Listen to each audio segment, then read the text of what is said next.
Um, Listening in as I paint, that sounds really cool, but let's get all the way up to 5K likes. You can leave as many likes as you want. Share it with your friends, drop a comment as well as we go to the very first guest. But if you're in those guest request box, or if you're in that guest request box, make sure you are 18 or older and don't be driving. Those are the stipulations. And with that, we can go to the very first guest. Hey, what's up? How's it going? How are you doing? I'm kindly sad. How old are you? I'm 19. 19? Sorry, because my language is bad. It's my third language. Gotcha. So, what religion are you? Christian. Okay. So, what's your strongest argument for the existence of the Christian God? If we don't have a belief, we will go in chaos. I know people that go to Christian to atheist and they go like in rage. I know people that are atheist and they attack other people because Yeah, of and that. I know people who do the exact opposite. I know people who are Christian and go and harass random people, and I know people who are atheists who just like having a chill one. The fact of the matter is that when you actually look at the statistics related to these things, there's actually no difference in the rate at which people are moral in countries which are atheist versus countries which are theist, which means that we can't actually say that, well, you need a belief in something to do this. It seems like all you have is your personal experience, whereas my belief is going to be rooted in like statistical evidence. Because God is called a belief and a belief is called I don't know how to express myself because it's just the believement. We don't have proof. We know he's real. We believe in him. And Gotcha. he So you don't has have proof, but you know he's real. Herb, thanks so much for the subscription. I appreciate that, or whatever the full name is. Thank and you so much, and welcome to the community. All right. Well, if you don't have any proof, I'm probably going to move on to someone who does. But I appreciate you coming on up here. If you're enjoying the stream, make sure you keep on double tapping on that screen. Share it with your friends. If you are in that guest request box, make sure you're 18 or older and not driving. Those are the stipulations. But if you want to support the stream, the Venmo's allegedly -Ian. Cash App is just allegedly Ian. I appreciate any and all support. It allows me to go live longer every single day. And with that, we'll go to the next guest. Hello. Hey, what's up? How's it going? How are you? So, I didn't really want to like debate or anything. I feel like this is just more of like an opinion matter. So, me struggling a lot like with religion and everything because I have different like cultures. So, like part of my Wait, culture. I'm just looking for debates. Like, do you have an argument for why God is real? So, yes and no. Do you have like an argument that doesn't stem from like personal experience? Then probably not. I'm sorry. All right, yeah. I guess like that's the hidden. That's like the hidden third one. Make sure your argument doesn't stem from personal experience. I really can't engage with it if it does. But make sure you double tap on that screen, sharing it with your friends. It gets Hello. to more people. Hey, what's up? How's it going? Well, I am believing Yahweh Adonai Satan is the fallen angel. They come to the earth for kill and destroy. Yeah, Kill and destroy. I understand that that's your conclusion. So what's your argument for that? Israel want to kill all people in this planet. Israel kill Palestinian. Why Yahweh Adonai ordered that? And why doesn't God stop that? No, God, stop that. Seems like God could stop all this harm. Nobody in this planet safe. Okay. Nobody safe of Israel. Yeah. Israel want to kill me. Israel want to kill. Yeah, and if God was real, maybe he'd stop that. Make sure you're double tapping on that screen. Hey, what's up? How's it going, Adam? Hello there. I've actually been coming in here for a while, and I'm surprised that I'm allowed, that I've been actually accepted up here. Yeah, there's just a lot of people in the guest box always. Yeah. It goes on and on and on, and I hardly ever get a chance to actually actually coming here. Are you in fucking witness protection? What's going on with the lighting? Wait a minute. I'll put the light on.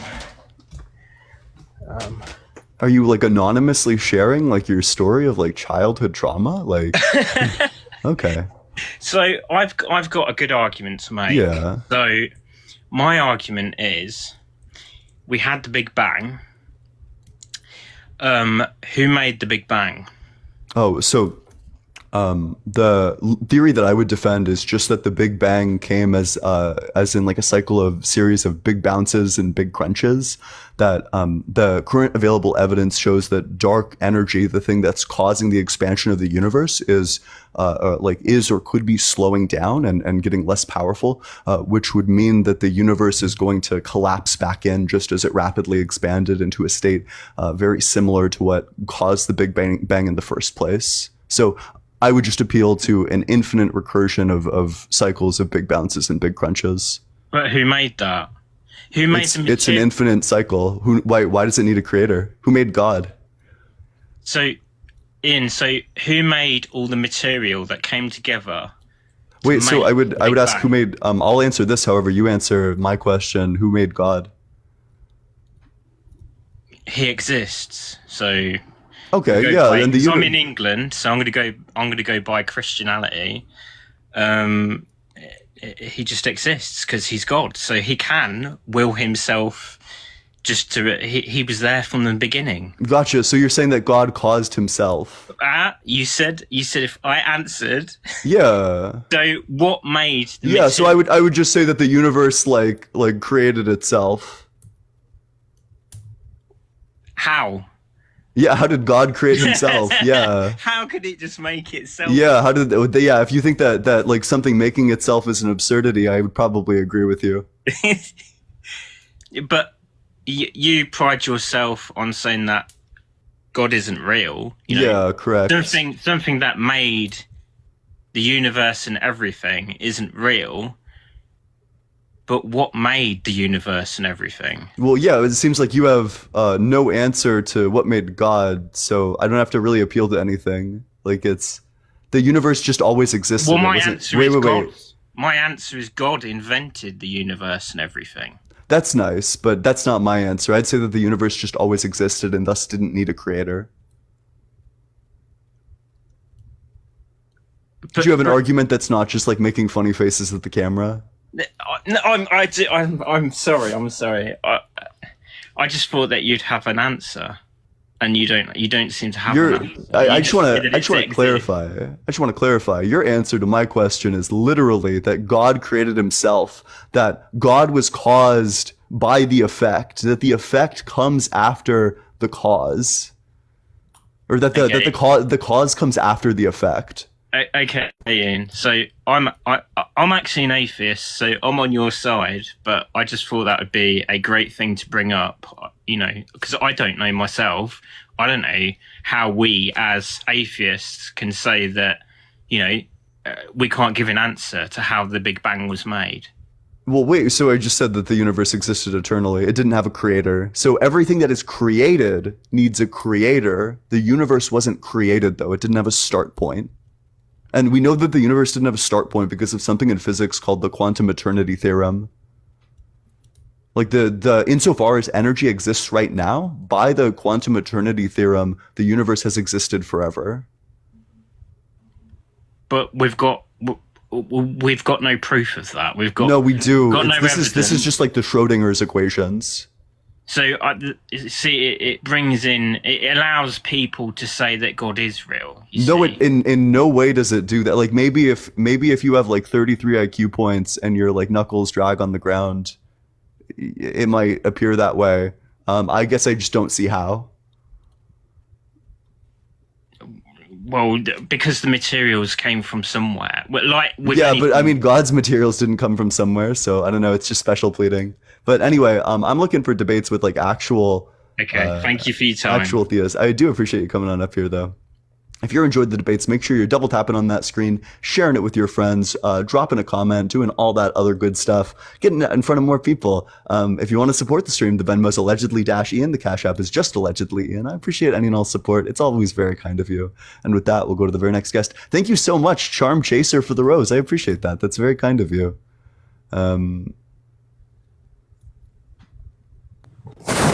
Hey, what's up? How's it going? Hey, so I have a couple things. Wait, first, how old are you? 18. And what year were you born? I was born in 2003.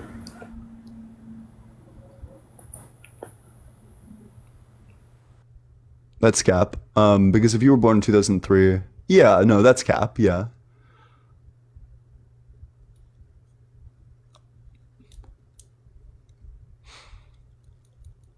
Hey, thanks so much for the roses, Benz. I appreciate that. Hey, how's it going, Lib? Is it Hanji? Thanks so much. Lib therapist? How's it going? What's up, buddy? What's going on? How old are you? I'm 30. I Yeah, was born in 6. and what religion are you?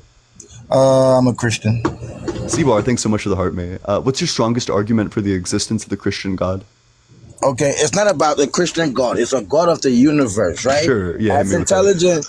As intelligent as you are, if you get to understand quantum physics and you get to understand all these things, right? You get to understand you have a creator, right? Now, we may not understand who the creator is, but it's a known fact that you don't wake yourself up. You don't wake yourself up.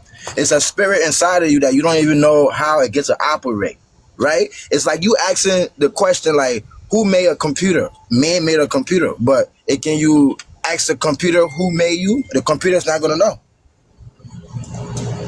Yeah, so why does that mean that God's real? Because God is real, because you breathe in air. You breathe air, you drink water. All these things, it's not of our will. This is God's will in order for us to have these things. Oh, so wait, so God exists because we eat water, or we eat food, drink water, breathe air, Yep. which of course is true because like God, like of course explains God because God like willed this, which of course just presupposes that God exists. Is that correct?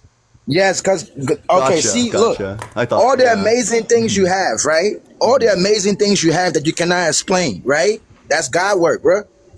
Which means by you waking up, right? It's when you die. It's like you don't know when that you're gonna die. You know your birthday, but you don't know your death date. Who controls that? God controls that. I have You're the power to not in control it myself, as a matter of fact. No, you can't. You cannot tell nobody. You can't tell nobody when you're gonna die, bro. Want to bet? You can't tell nobody gonna. Want to bet? How much do you want to bet? You want to bet? I mean, unless you're gonna off yourself. Yeah, exactly. That's what I'm saying. Yeah, yeah. You have the power. That's all I'm saying. No, but bro, boss man, right? You Yeah. cannot have. Okay, right? Listen, I understand exactly what you're trying to say, right? But how can you not see the proof, bro? The proof is in the pudding. Yeah, because Like- the reason I can't see the proof, you've literally presented not a shred of proof. the trees, the water, the air you breathe. Yeah, and none of this, How this is proof. your human body function. None that is not of your will. this is proof. Where's the proof? The proof that you get to wake up, bro. You breathing right Yeah, now. okay, that's your fine. proof. So this seems to not be going anywhere. But let's get it moving along. So do you think God changes? No, God don't change. God's have been the same from the beginning. So God doesn't change. So does something exist only if God wills it to exist? Yes, because God is the creator of the universe. Yes. Yeah. So without And God, does it stop existing when God stops willing it to exist? Yes, it does. Yes. Gotcha. Yes. Gotcha. So so I exist on this earth right now. Is it because God willed me to do so? You exist because you are chosen for a reason. You may not understand why you are chosen to. So God like wills me to do so. When I'm eventually unalived and no longer exist on this earth, will it be because God no longer wills me to exist on this earth? Yeah, it was part of your journey. So which means Gotcha. So God, when I exist on this earth, God wills for me to exist on this earth. But when I stop existing on this earth, which is a time that's going to come, God no longer wills that, which means God changes because at one point he wills me to exist, and at a different point he doesn't will me to exist. So it sounds like God is a changing being. That's what you're doing. You confusing the situation because you Thanks so much like for the finger like heart. Do you, like but you have okay, but you have like a you cannot do you be have somebody so do you have intelligent like this a- and don't believe in God, do you bro. have You do you trying have to like find a every do you way have to do you not have like believe in God. a do you have like a real argument, or is it just this? I'm giving you a real argument, but you want to go in circles. You sure aren't. You're just so I pointed out the contradiction that God both changes and also doesn't change. No, you doing the contradiction because you want to make it seem like God is not real, and the proof is in the pudding. Thanks so much for the It's heart even the gifts. I appreciate that. Nikki, thanks so much for the CERN said community. it. CERN make you understand that God is real. Yeah. Oh, I mean, it sure isn't. I mean, so you wait. So God doesn't change, but God's will changes. God will changes, yes. His will changes, but God doesn't change. Gotcha. It's everything. God. So does God will His will? Why are you doing this? You being an atheist. Buddy, answer the question. Stop being a coward. You may not be a religious. You may no. It's the fact that because you ask a question that you know for a fact human beings can't even answer because we don't even know what's going on out here. But you know it's amazing. You got the might of God believes in behind God- you and can't even answer a basic question. Jessica, thanks so much for the sunglasses. I appreciate that. Nah, because the way you're going about it is not right, bro. Yeah, That I'm soul is sorry. in you. It's not I'll good, next bro. time I'll just like throw a bunch of gravel on the ground and then interpret the gravel to tell me whether or not God is real. I made the mistake of using but like, for you to logic be and this philosophy. My intelligent- bad. Yeah, but for you to be this intelligent and don't believe that God is real and the proof is in the pudding, like make this make sense. It makes no sure sense. Isn't. Yeah, so I mean, yeah, it doesn't make sense. Exactly. Yeah, God doesn't make sense. That's why I don't believe in Him. If God made sense, I'd believe in Him. It's that simple. God do make sense. You don't make sense. God makes sense. Oh, I don't. You don't understand how your body, okay, based off science, right? If you take science away, you don't understand how your body operates. God can tell you because how I your understand my body operates, via right? science. So if you take God away, then you don't understand the universe. No, If okay. you think It's in order that's a for good you to argument. understand science. For you to understand science, it took God in order for you to understand science. Yeah, well, I mean, Without if you God, just like you remove will if you not just be like relevant. remove all of my examples, if you just like remove all of the examples of you being a good person, you've been nothing but a bad person your entire life. Nikki, thanks so much for the finger hearts. I appreciate that. Like, do you actually Okay, wait? so- Do you actually think that that's a good argument? What's a good argument? That if you just like take away science, you can't make sense of the world? No, you cannot. Yeah, Science cool. is the only Wait, thing so that got why would you- we want to take away science then? Let's keep science. No, I'm not saying take away science, but I'm saying without said that science, you word will not for get word. to understand Kat, thanks so God much for the for who roses. God is. Thanks so much for the chili, If- Anderson. I appreciate that. Without science, you will not be in the position you are in. You comprehend a lot of things because you are intelligent. So by you being intelligent, there's no way in hell you should make yourself believe that God is not real. That doesn't make sense to me. Yeah, That it's is like fact. okay, wait. Let's That's confusing me right now. Let's do it. Oh, I'm sorry if it's confusing. I'll try to break this down easier. So is God the cause of truth? Did God create truth? Nick, thanks so much for the heart me. I can't. That I don't know. I would say God created a reality, so a reality could be true and false. So I A don't reality know. can be true and false. So I'm just asking. So Yes. did God set the true things to be true? When He said, "Let it be light," it was true because light came about. Yes, But So- did He set like all the true things? Paige, thanks so much for the heart me. I appreciate all the gifts. Thank you. Okay, I mean, this contradiction is probably too complex anyway. Can God microwave a hot pocket that's so hot that He can't touch it? I would believe so, but why would God want to do that if He controls the whole universe? Yeah, That yeah, is, we're just talking about possibilities. simple. Yeah, God is- Yeah, thanks so much for the hat and mustache. I appreciate that. So if God can microwave a hot pocket so hot that He doesn't have the power to touch it, does He have the power to touch this hot pocket? yeah, I would say so, yes. so you would And say but that God this is not like this of hot our pocket understanding. that this hot pocket is both so hot that He doesn't have the power to touch it, but also He has the power to touch it. Yeah, if that's Gotcha. how you want to. So then your God is just nonsense. No, that's how you want to see it. Yeah, well, that's how everybody who That's the follows thing. logic. It's all sees about it, It's yeah. all about your perspective. You asking a question based off how you feel about yourself. You are a non-believer about of how I God, feel. so therefore you want to make everybody to feel like God Bro's- is not real. But Bro's that's getting it's you. psychoanalytic That's not with it. everybody else. Bro's getting psychoanalytic. Bro's doing meta commentary. Yeah, but that's you. You don't believe in God, so you asking a question based off your confusion, not based off what you asking. You just want to be difficult just No, because you don't believe in God. I'm actually not confused, and every single time I talk to somebody like you, I get even more confident in my belief because the things that you've said, the things that you've affirmed are complete fucking nonsense. I mean, from your perspective, because you don't want to see the bigger picture. You want to put God in a box. God does not belong in a box, bro. He's the creator of the universe. So how can you put him in a box? You can never understand. You will never be able to understand God if you want to put him in a box. Thanks so much bro. for the superpowers. I appreciate that. So do you think that God could make the sun both exist and not exist at the same time? Yes. So you think that it's possible that the sun both exists and doesn't exist at the same time? Bro, listen, stop with the confusion. Wait, that's it. That's it. So this confusion that you're feeling, it has a name. It's called cognitive dissonance.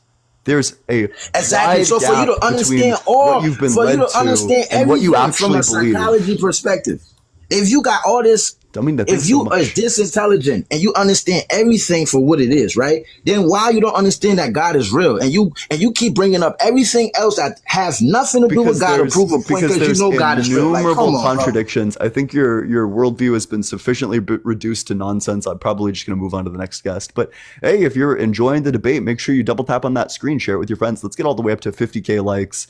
Make sure you drop in a follow as well if you want to support the stream. If you want to. Make sure the Venmo is allegedly -Ian. The Cash App is just allegedly Ian. I appreciate any and all support. Thank you all so much. Thank you so much for the roses. I appreciate all of that. And with that, we'll go to the very next guest. Thanks so much for the heart me, KB, and thanks so much for the fireworks. It's the 4th of July. Hey, what's up? How's it going? How you doing? Hello. So I want to ask you, why do you not believe in God? Depends on what God. What do you mean by God? Like just the initial cause of the universe? I'm talking about God, like the gospel, like. Nikki, thanks so much for the finger heart. So the Christian God? Yes. So I don't believe in the Christian God because I think there's a contradiction between perfection and also creating. I think that God would succumb to divine paralysis. So do you think God is perfect? Yes, I think God is perfect. And is there anything more desirable than perfection?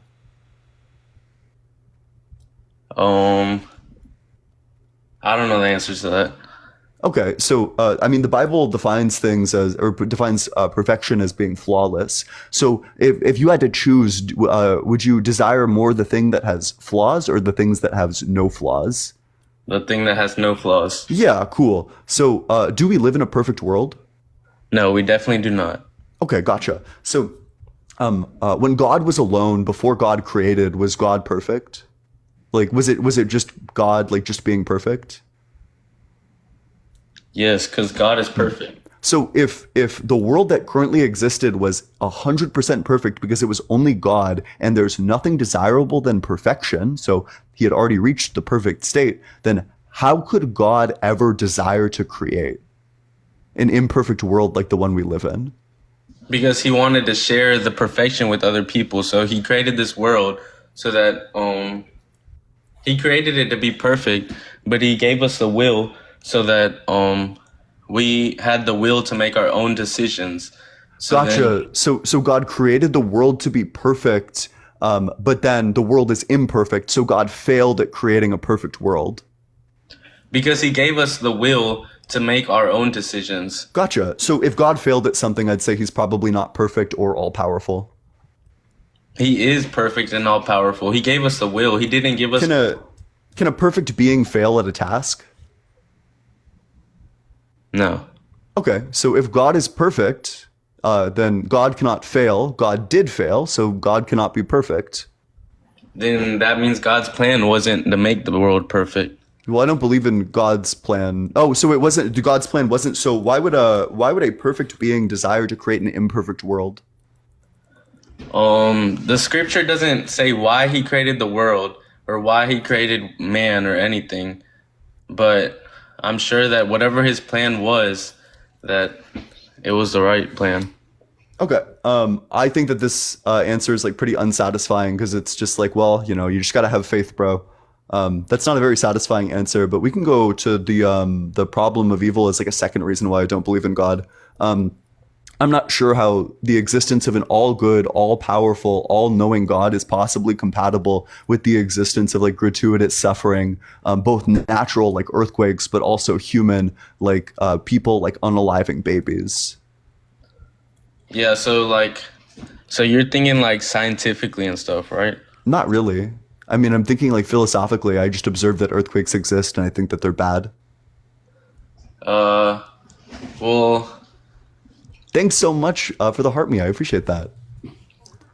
I couldn't really answer those questions, but I can tell you that when the flood came, that God created the flood to wipe out sin, so that like humans could like come back and hopefully be like better, you know? Thanks for the roses. I appreciate that. Yeah. Do you think that do you think taking the lives of babies is inherently wrong? Yes. Okay. So, did God take the lives of babies when he created the flood? Yes, because Oh, so then God did something that's inherently wrong. So God's not all good. yes, but God's intention was good. Did God fail in his intention? Wait. Okay, first of all, so you agree that God's not all good? No. You disagree, or you agree that God's I not all disagree good? that God's I think that God is good. All Okay, good. but he did something inherently evil. And if he knows all things, then he knew it was going to be an inherently evil thing to do. And if he's all powerful, he had the power to solve the problem without doing the inherently evil thing. So it seems like God chose to do the inherently evil thing. Because his plan, his intention in it wasn't evil. Like his plan wasn't that like all these people would die. Like his plan was that in the future Jesus would come and then all these people would have like the opportunity to have eternal life. Thanks so much for the little crown. You think his plan when he created a flood that wiped humanity off of the earth, you think that his plan had nothing to do with taking the lives of all those people? You think that was just like a coincidence? I think that at the time, since Jesus hadn't came to the earth yet, that whenever he wiped the planet, like all these people were already going to hell because of all their sin. So like, do you think it's good? So you do think that there's scenarios where taking the lives of babies is fine? I think that in the time, since everyone was already going to hell, like those babies were gonna raise, like they were already like in a sinful nature. Gotcha. So you do think that, so if babies are going to hell, there's nothing wrong with taking their lives. Is that correct?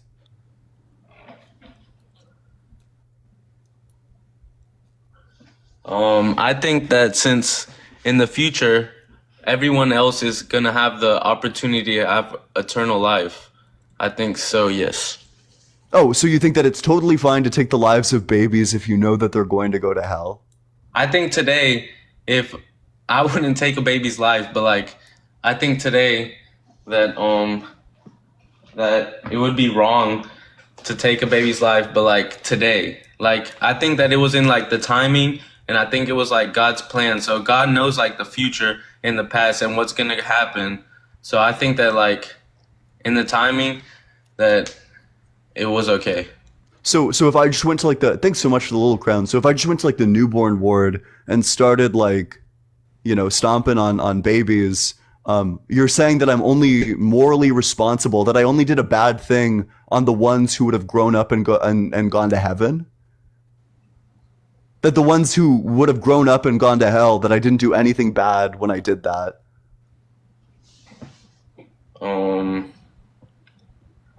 No, because you don't know if they're going to hell or to heaven. Yeah, but I'm just saying, like regardless of whether or not I know they're going to hell or heaven, the only ones that I did a bad thing on were the ones that were going to heaven. The rest of them, there was no bad thing performed when I like stomped on these babies. No, because then they wouldn't even have the opportunity to know God. Yeah, but if I didn't do that, then there's like a possible world where we know what would have happened, where if I just like simply didn't do that action, so then we can know whether or not they would have gone to heaven or hell, and God can know that and like play it out accordingly. Yeah, but you wouldn't know that because you're not God. That's fine. Wait, so there is, if I take the life of a baby, so I think only like 31% of the world's population is Christian, which means that like 69% of people are automatically on the fast track to hell. So you're saying that if I take the life of a random baby, there's like a 69% chance that I didn't do anything wrong? No, because those people still have a chance to know God. Yeah, but if there's a 69% chance that they're not going to, then there's like a 69% chance that what I did isn't wrong. No, because I believe in miracles, and I believe that those 69% of people can get to know God. Well, yeah, but that's just statistic. I believe in statistics, and that's statistically not true. Well, I'm saying that miracles can happen, and the God that I worship is a miracle maker. Okay, that's nice. That doesn't align with the statistics at all, and all these people who don't end up believing in Christianity and go straight to hell. So, Well, I know that normally does happen, but I'm saying that those people can also get to know God, so that's what I believe. that's nice. But it seems like we can imagine like a future world in which this kid grows up and is like an atheist and goes to hell, which means that taking their life as a baby to you wouldn't be morally wrong, which is an absurdity. I think that taking the life of a baby is wrong. Oh, Like, yeah, if I but was not to if take- but not if they're gonna grow up and go to hell, right? No, I think that it's wrong. Like, because we're not God. We don't know the future, or like we get nothing from taking the life of a baby. Yes, well, yeah, that's like totally fine. I can appeal to this under my worldview, but you specifically defended God by saying that it was totally fine for him to take the lives of every single baby on earth with the flood, because none of these babies were going to heaven anyway. They were all going to hell, which means that if I knew with absolute certainty that a baby was going to hell, then I could feel very confident that I wouldn't be doing something wrong by taking its life. Okay, so if the flood didn't happen, how do you think the world would be right now? Exactly as it is, You think it'd be exactly how it is? correct? Because the flood didn't happen, yeah. Okay, so I believe that the flood did happen, and I believe that if the flood didn't happen, that the world, like, it would just be like even more filled with sin. Like, it's already filled with sin, and at the time, like, it was already filled with sin. So then, like, whenever he wiped everyone off of the planet, and then like they were all reborn, or like there was like all the future generations had like the potential to become like better people. Yeah, so the reason why we know that the flood didn't happen is because if the flood did happen, we would see water erosion like that is equivalently distributed across like every single rock surface on the planet, when in fact we know that some rocks have not been in contact with water for probably like 1,000,000 years. So this just doesn't make sense, and it doesn't align with everything we know about geology and everything we know about the world. Insofar as that's true, we know for certain that the flood did not happen. Yeah, normally whenever I hear atheists speaking like this, I normally hear y'all saying that like the flood did happen. Like all like the scientists and all those people normally tell me that like the flood did happen. Like you're the first one that I've heard that said like the flood didn't happen. Wait, atheists tell you that the flood did happen? Yes. That's cap. Name 3. Name 3? Name 3. I can't name 3. It didn't happen. That's ridiculous.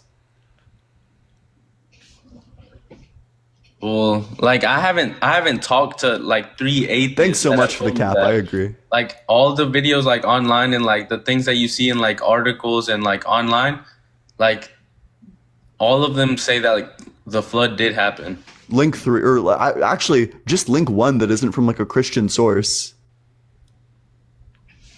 I'm sorry, but I cannot do that. I would imagine so. Well, do you have anything else for me? Otherwise, I'll probably move on to the next guest.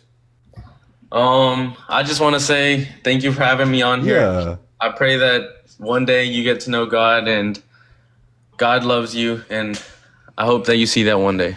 All right. Well, Dawkins loves you too, and I hope you see that one day as well. if you're enjoying the debates, make sure you double tap on that screen, share it with your friends. Let's get all the way up to 60K likes. Keep on double tapping on that screen. We did a great job making it to 40K. I'm really proud of all of you. If you want to never miss a debate in the future, make sure you drop a follow so you never do. Share it with your friends. Drop a comment if you want to support the stream. Venmo and Cash App are in my bio. And with that, we'll go to the very next guest. If you're in those guest request box, make sure you're 18 or older, not driving, and that your argument isn't based on personal experience. Ooh. I could not care less. Hey, what's up? How's it going? What's up, man? Hey, old I are you? just wanted to hold on. I'm moving to my other room real quick. Yeah, wait, first of all, how old are you? I'm 18. Yeah, and what you're, oh, that's fine. And what religion are you? I'm Christian, man. Gotcha. Yeah, so go for it. Yeah, I just kind of, you can hear me, right? I'm not lagging? Yeah. Okay. I just kind of wanted to come on here, man. I was kind of just curious as to why you're questioning it, right? Like, I kind of want to go off of the debate you were just having with the other guy and ask you, like, why do you, I guess I'm trying to put my words into. Yeah, so the reason why I host these lives is because religion has a real impact on real people. You can look to the way the Oklahoma superintendent recently mandated that the Bible must be taught in every single class in public education. That's crazy. That religion would be forced on so many people in this way. I think society would be much better off if nobody was religious. Well, and look, I you know what? I'm going to be 100% transparent with you. As a Christian, I agree. God doesn't even want that. I wasn't Christian. Or I was, yeah, thanks so much for the hat and mustache. I appreciate that. Please continue. I've been Christian my whole life, right? Yeah. I went through a part in my life where I was kind of just distant, right? I was kind of a lukewarm Christian. I believe, word cross, whatever. But my life went through and I kind of just questioned, like, well, I don't want to go into Christianity because of how Catholic people are. Wait, listen, I'm not looking for like personal experiences. I'm looking for like arguments. Yeah, I know. I'm getting into it. Yeah.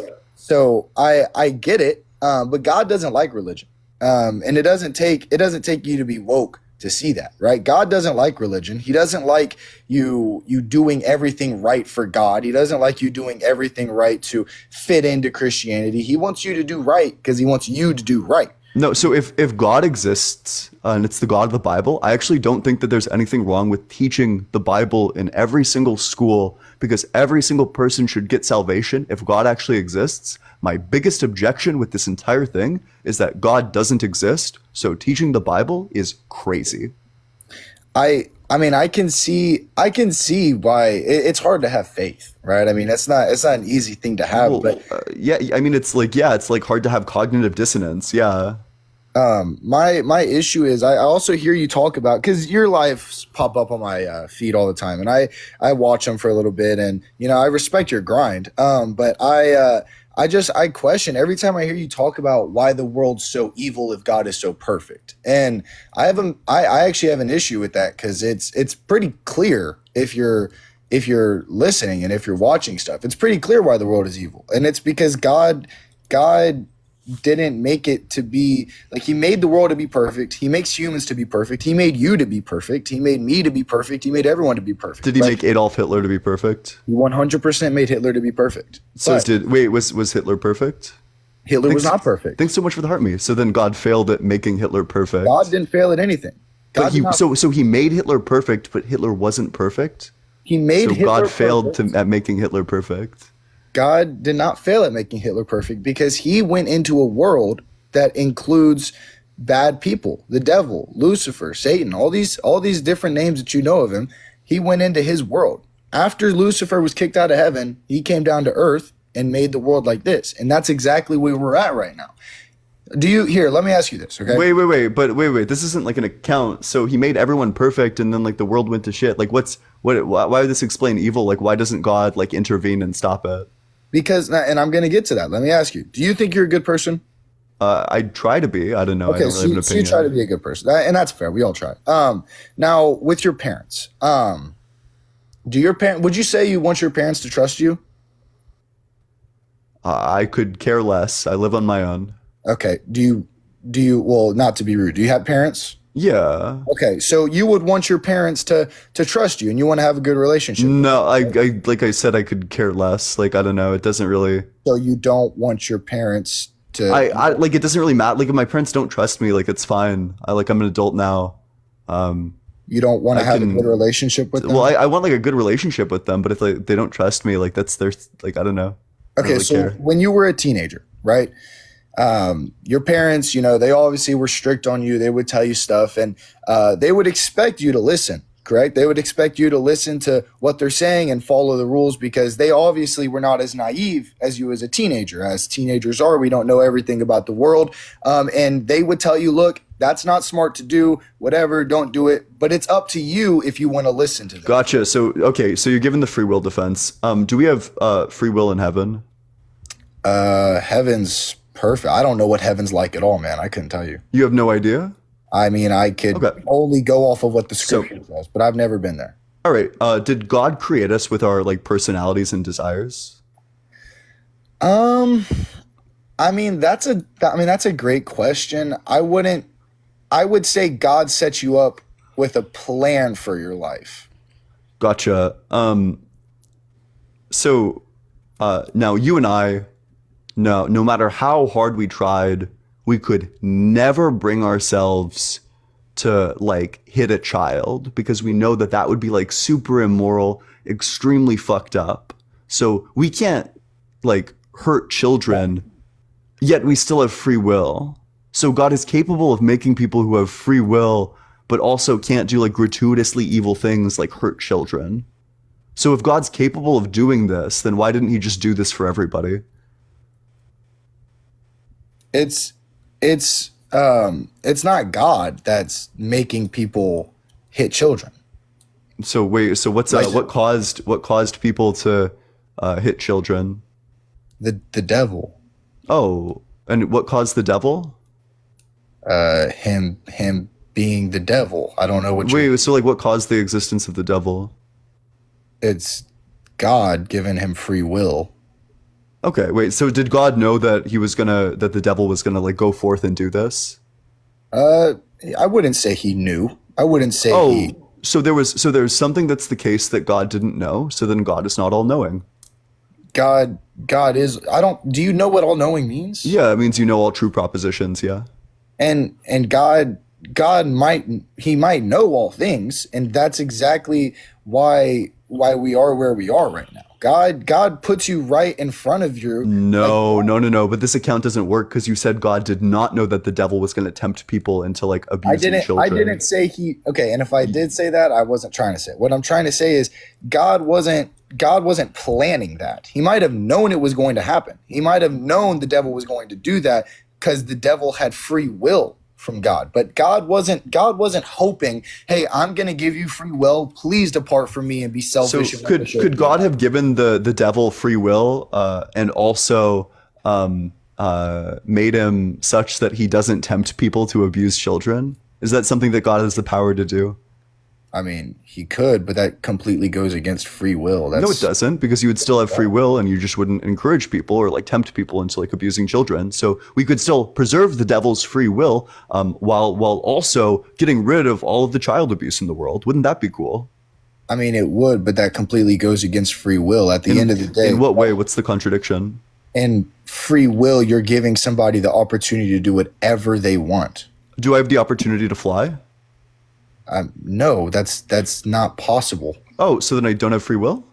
That's not that. You are completely twisting my words to make me look dumb. That's not what I'm saying. Well, just like be clearer with your language. Well, yeah, I thought I was clear enough for you to comprehend. What I'm telling you is that free will, in the fact that God is telling you, look, you can do the things you are able to do, right? If science goes with it, right? You can't fly with gravity. That's not possible.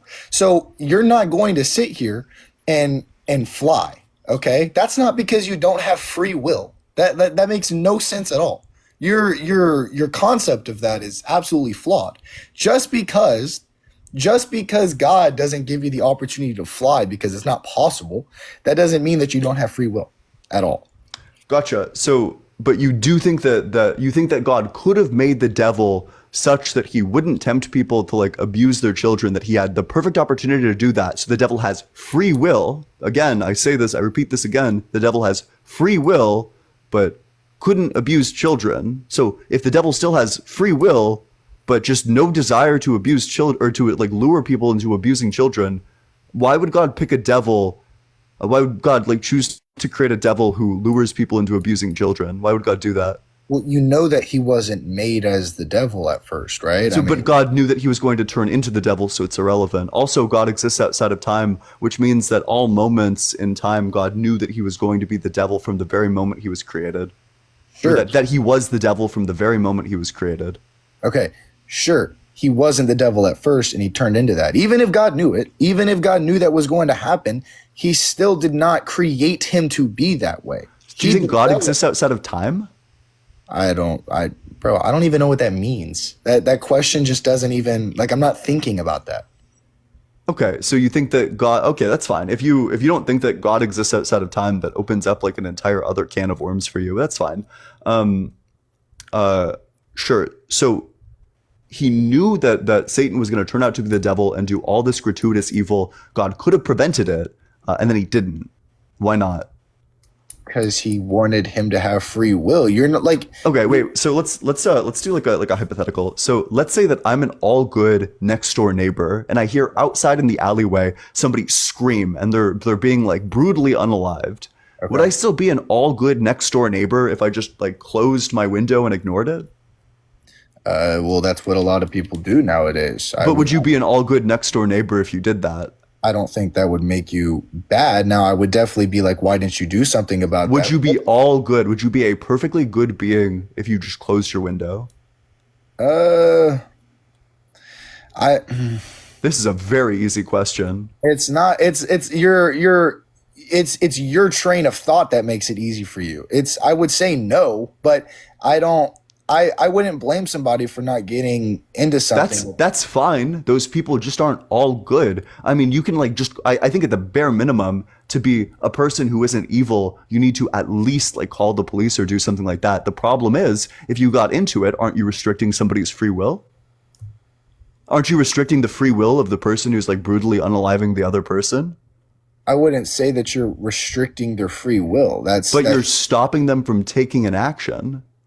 But they had free will to do the action at first. You're not stopping their free will by getting into it and opposing or exercising your free will on Gotcha. them. So you're saying that God would not be stopping the free will of like a child grapist by preventing the child grape? Like after it starts, like he could just like pull them off and then like throw them into hell immediately? God, that wouldn't be an interference with their free will at all? I get so thrown off when you say rape or grape. Sorry. Ooh, sorry. Grape. Chill. Yep. You're chill. Again. We can do like a different one. Like when like a parent is like halfway through like beating their child, could God just like intervene and stop them from doing that without violating their free will? I guess he could, but so God has separated himself from earth. That's what the Holy Spirit's for. Gotcha. So is prayer useless? Also, wait, isn't the Holy Spirit God? He's part of the Holy Trinity. They're the same in quotations, but they're not the same exact thing. Like I would hope you agree with it as you're obsessed with the religion. You go live every day, but like they're the same, but they're not the same person. Just like Jesus is God, but not God. That's wait. You don't think Jesus is God? Jesus, did you not hear what I just said? Jesus is God, but not God. He's not Yahweh. Well, yeah, like Jesus isn't the Father, he's the Son, and both of them are God. He's like Jesus isn't the Holy Spirit. The Holy Spirit is also God. It doesn't make sense to say that God isn't on the earth if the Holy Spirit, who is God, is on the earth. But the Holy Spirit has a difference from the Father. That's the point. Is the Holy Spirit all powerful? He's okay. And is the Holy Spirit all good? The Holy Spirit's in you. Yeah, and is the Holy Spirit all knowing? I would say so. It's God. So why doesn't the Holy Spirit stop parents who are beating their children? Because gosh, there's a devil. Like you're completely throwing this out of the window. That's the reason that things are like how they are. Yeah, wait, so would it be interfering in the devil's free will for the Holy Spirit to stop the devil from trying to tempt people into like beating their children, or to stop the devil halfway through tempting people? Because if you just stop them halfway through after they started, then it's not a violation of their free will. But that's what the faith is. Like the faith is like So it's nonsense, and you have to appeal to faith.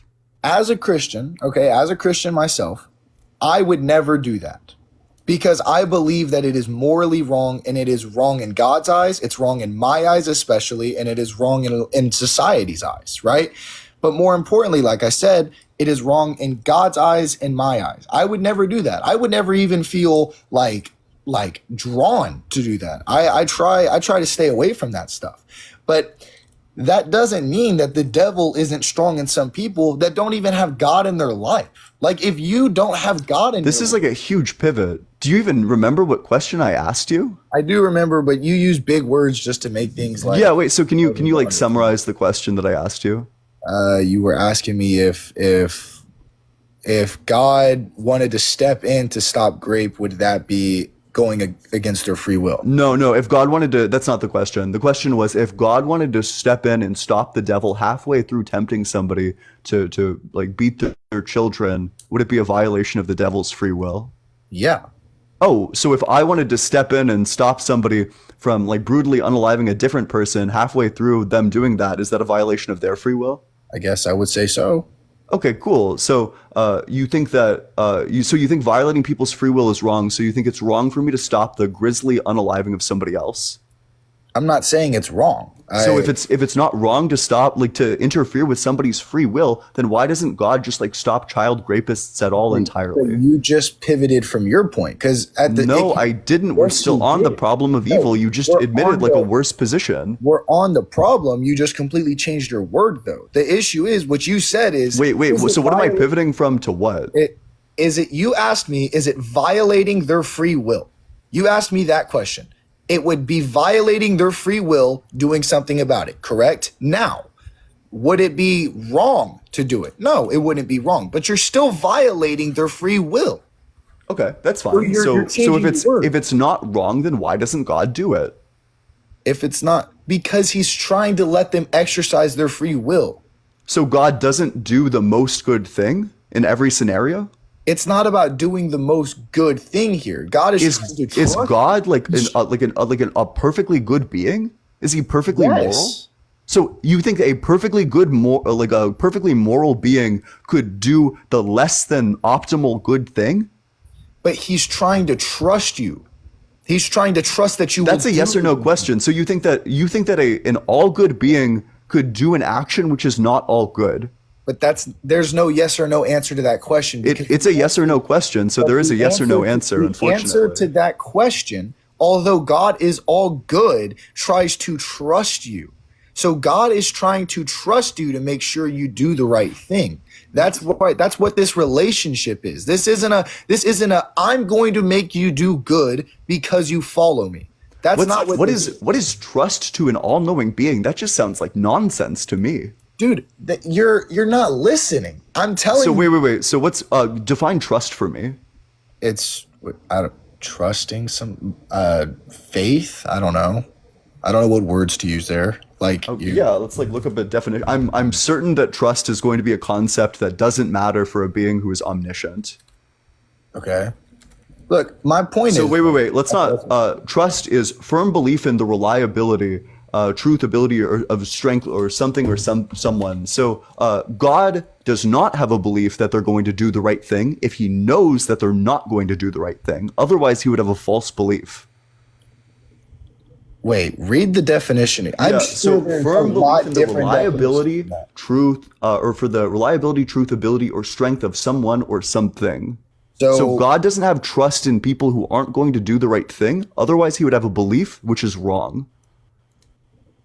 But you're completely straying away from my point here. I'm trying to tell you. Wait. But you said that God trusts them. That's your point, that God trusts them and that he gives them free will because he trusts them. The problem is trust is a completely nonsense concept for God to have. How?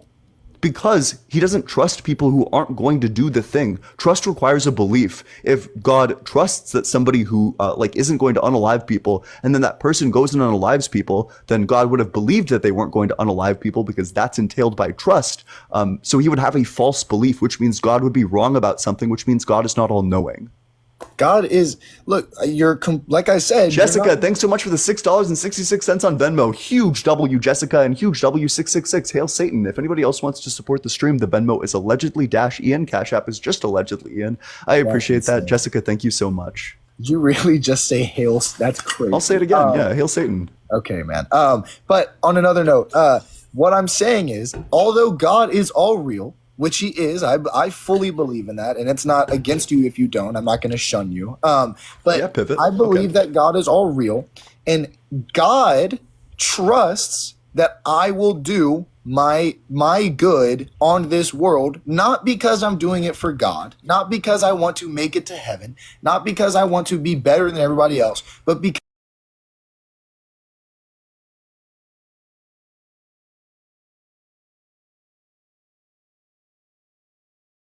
I am going to be a good person on this earth and spread Christianity like he has put me on this earth to do.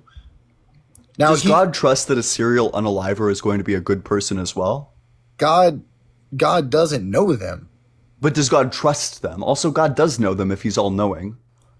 But God doesn't know them. You don't trust somebody that you don't talk to regularly. That's the point of this. But God's all-knowing, so he does know them. Have you ever prayed in your life? What an egregious pivot. I'm not sure why that's relevant even a little bit. It is relevant. Yes, I have prayed in my life. Didn't hear anything back. So it's not about okay. That's that's fine. So yeah, I prayed with him. Unfortunately, I got tired of like sending mail into the abyss, and my life actually got a lot better when I was an atheist. So that's I don't think you understand even. You're not having a one-on-one conversation where you're going to hear words back. That's insane to you, to me. Like, why wouldn't I just write in a diary or something? Well, I mean, you could just write in a diary. Well, that's like essentially what you're doing, right? Like, you're just like, well, here's how my day went or whatever. Like, I mean, it's not really like you're not going to God and saying, hey, God, my day was great. I went to the beach, I got Chipotle, and then I came home and rested. Yeah. Well, I guess I if it's like just about like praising people, I don't really have the tendency to like praise imaginary friends. Also, I do want to point out that the have you ever prayed in your life is like a huge pivot and it's just like a total concession of the problem of evil. If you wouldn't have, like interrupted me, I probably would have gotten back to the point. Yeah, gotcha. Yeah. So let's go back to the problem. So yes, I have prayed. Let's go back to the problem of evil. You've prayed. Now, do you feel like if you were to talk to a friend or somebody you've never met before, just like one or how many, you probably don't even have a number how many times you prayed, but just a couple times a long time ago, would you trust them? It depends on the friend. There's some friends where my trust for them is eternal. It's like evergreen. Okay, but like I'm saying, if you've only talked to somebody a couple times, would you trust them? Probably not. Okay, so why would God trust somebody that has prayed a long time ago and didn't pray a lot or has never prayed at all? Why would God trust them at all? Even if he knows them, even if he created them to be perfect, even if he made them to be a great person, why would he trust somebody that he doesn't know, that is far from him? So God does not trust people who are serial unalivers? No, because they aren't with God. I think you forgot your entire defense of the problem of evil, which is just that God trusts everyone to be a good person, which is why he can't interfere, because he gave you free will. If God doesn't trust serial unalivers, then why doesn't he stop them? Because he doesn't know them. Like I just said, I'm not. He doesn't know them? Why does that matter? Wait. So if I look outside my window and I see somebody grisly unaliving a different person, but I don't know the person who's like doing the unaliving, I can't stop them? In what world does that make sense? That's insane. I agree. You are completely going against what I'm saying. You're saying nonsense. I'm not saying nonsense. You're saying that in order to stop a person from doing a bad thing, you need to know them. That's not true. If I looked out of my window and I saw somebody getting killed, can I say that? Is that bad? You should say unalived. It's better for the Okay, stream. unalived. If I saw somebody getting unalived, right, on the sidewalk, then I can be 100% sure that the devil is in that person, that they don't know God, right? Now, it's up to me to be a good person, right, to go out there and stop them, right? Now, this goes all the way back to the free will conversation, whatever, right? But my point is, they are still not with God because they don't understand. They're not with God. They're Why far doesn't from God. God isn't stop in them. these things? What? Why doesn't God stop these things? Because that's what we are here for, to be good people. Would it be a better world if God stopped these things? Because there's some that people don't stop. Some people do get unalived. Would it be a better world if he stopped these events from happening? I mean, that's what's gonna happen, but God's not. Would it be here. a better world if he stopped somebody from being unalived who otherwise would be? I mean, I would say that, but we saw what happened with Jesus, and I don't really like. It wasn't really smooth sailing when he was here either, because a lot of people chose to be far from him. This is like a simple, easy yes or no question. So we have world 1 where like Samantha gets unalived and nobody stops it. And then we have world 2 where God steps in and stops the unaliving. Which world do you want to live in? Thanks so much. I appreciate that. Thanks so I much. mean, for I would love to be on a world where God is on this earth. God is on this earth. God, like the Holy Spirit is God. He's all powerful, all knowing, and all loving, Yes, but which he's means not that he in should have no everybody. problem stopping all these things. But he's not in everybody. I can't, as a Christian and somebody that I believe have the Holy Spirit in me, that does not mean you have the Holy Spirit in you. Does right? God have the power to stop these people? Through us. So God doesn't have the power to stop a serial unaliver? God trusts us. Does God have the power to like snap his fingers and just like throw this person He into the depths of 100% hell? does, but he's not going to exercise that. Why not? Because that's what we are here for. But wait, so what about a serial unaliver who never gets caught? I don't know. God knows that they're killing people or unaliving people, but he's not sitting here and like that's what we are here for. He's trusting that they'll turn to God. Just like a lot of Does he serial know if they're going to turn unalivers to have done. God? Wait, so I'm going to hold you to the statement. God is trusting that serial unalivers are going to turn to God. Does God know whether or not they're going to turn to God? Yeah. Okay. So, do you agree that trust entails a belief, that you have to believe that somebody's going to do something? I mean, I guess that's the definition. Yeah. Okay. So trust entails a belief. So if these people don't turn to God, and God believed that they would, God had a false belief? Wait, say that again? What? So if these people don't turn to God, but Okay. God had the belief that they would because he trusted that they would, God had a false belief? No, because if God believes that they'll turn to him, then they are 100% going to turn to him. Does God hold this belief for every serial unaliver? No, because he knows Oh. the future according to your logic. Gotcha. So then this is a completely irrelevant thing. So let's go back to like a serial unaliver who's not going to turn to God. What's God's excuse for not stopping this person? That person doesn't have any plans or any ideas of how to get close to God, and that's why he'll be brought to justice. No, like one who's never caught and never turns to God. I mean, I don't know. Why would God not stop this person? I can't think of the percentage of serial unalivers that haven't been caught, but I would assume that it's low. And Do you think it's impossible that one exists? what? Yeah. So we're just talking about one. The specifics don't matter. I'm just talking, like I'm asking you if one did exist. What's God's excuse for not stopping it? God's not going to come down and exercise all of his power. Why not? Because if he's when all he- good, that's the when good thing to do. When he tried to do that, he was nailed to a cross and sent up back to heaven. Last time he tried to come down and exercise his power. He's the bro is all. So first of all, little bro knew he was going to get nailed to a cross. He knew that he was going to do all these things. Second of all, God's all powerful. He can simply not have that happen. Third of all, he doesn't need to come down here physically. He can just take this person and throw them in the pits of hell. It's that easy.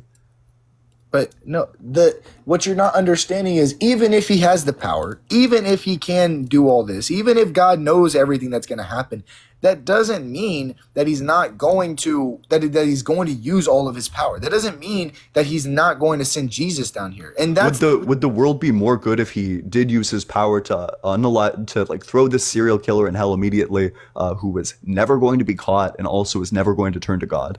God doesn't want to throw a serial killer in hell immediately, but the Why world, not? because anyone can be forgiven if they turn to God. But God knows he's not going to turn to God. Then I assume that he would go to hell. Yeah, so but why doesn't God like fast track the process and stop him from taking more lives? Because that's not fair to him. Because God because God wants him to exercise his free will. We're weighing this on fairness. Do you think it's fair to his victims? Like what? Because God wants him to exercise his free will. Do you think it's fair to the serial killer's victims that they're unalive? So which would be more unfair, allowing a serial killer to unalive 50 people or taking this one serial killer and throwing him in hell?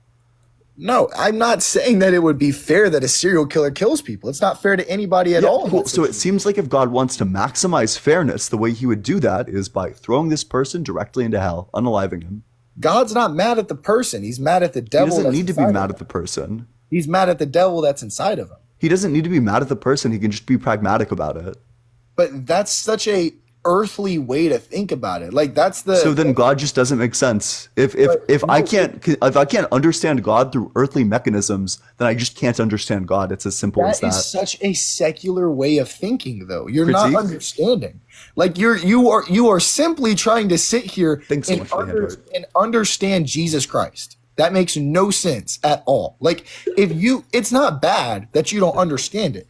That doesn't make any sense to use that against them. I don't understand physics, but that doesn't mean that it's wrong in a sense, right? So you can't sit here and say that God is wrong because I don't understand him using a secular way of function. That makes no sense. It's not, my critique is not that I can't fully understand God. It's that I can't logically understand God. There is no logical reason why God could do this. Oh, perfect. Wait, I actually do have the reductio to this.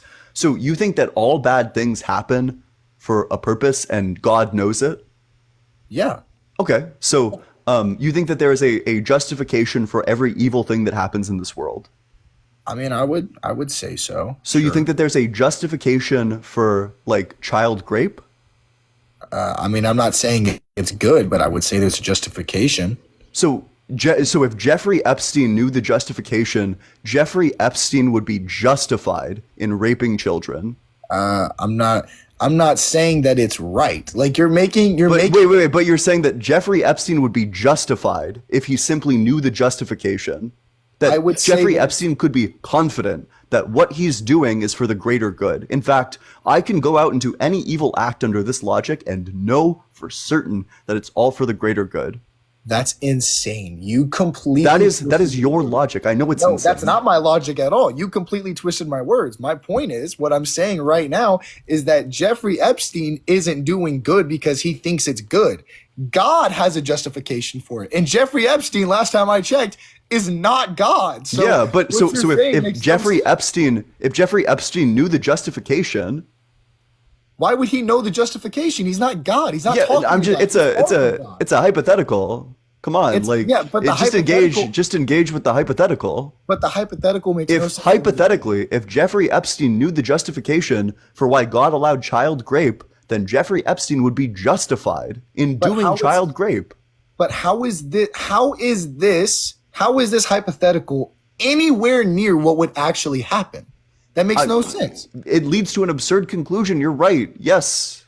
So no, but my point is here that Jeffrey Epstein isn't God. He obviously wasn't anywhere near God, and God was not justifying, or God was justifying it for a different reason. Jeffrey Epstein has no reason to justify that because he's doing the wrong thing. Okay, wait. So you're saying that for any bad action that I go out into the world and do, that there's a justification for it, that God allows me to do it because there's a justification. God is not allowing you to do it. You are exercising your free will, and God has a reason for it happening. Wait, but that's a yes or no question. So is there a justification for every bad thing that I could possibly do? Not justified for you, but justified for the world, sure. Yeah, justified for the world. So I can go out into the world and feel justified doing literally any bad thing. I'm not even going to describe the acts that I could do. Like I could take like a baseball bat and do, I don't know, I'll let you fill in the blanks, but Okay. and I could know with certainty under your worldview that there is a justified reason for me to do this for the world. I mean, sure. I don't know. That's insane. No, I'm not saying it's right. You're making it out to be like I'm making You're it saying right. it's justified.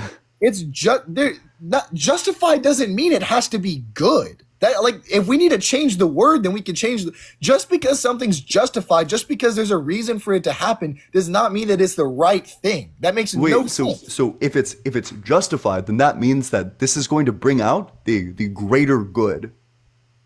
I'm gonna say it's justified because there's a reason that it is happening. Yeah, wait, but the reason is going to bring about a greater good, that I can go do any evil act and feel confident that it is justified insofar as this evil act is going to create a greater amount of good.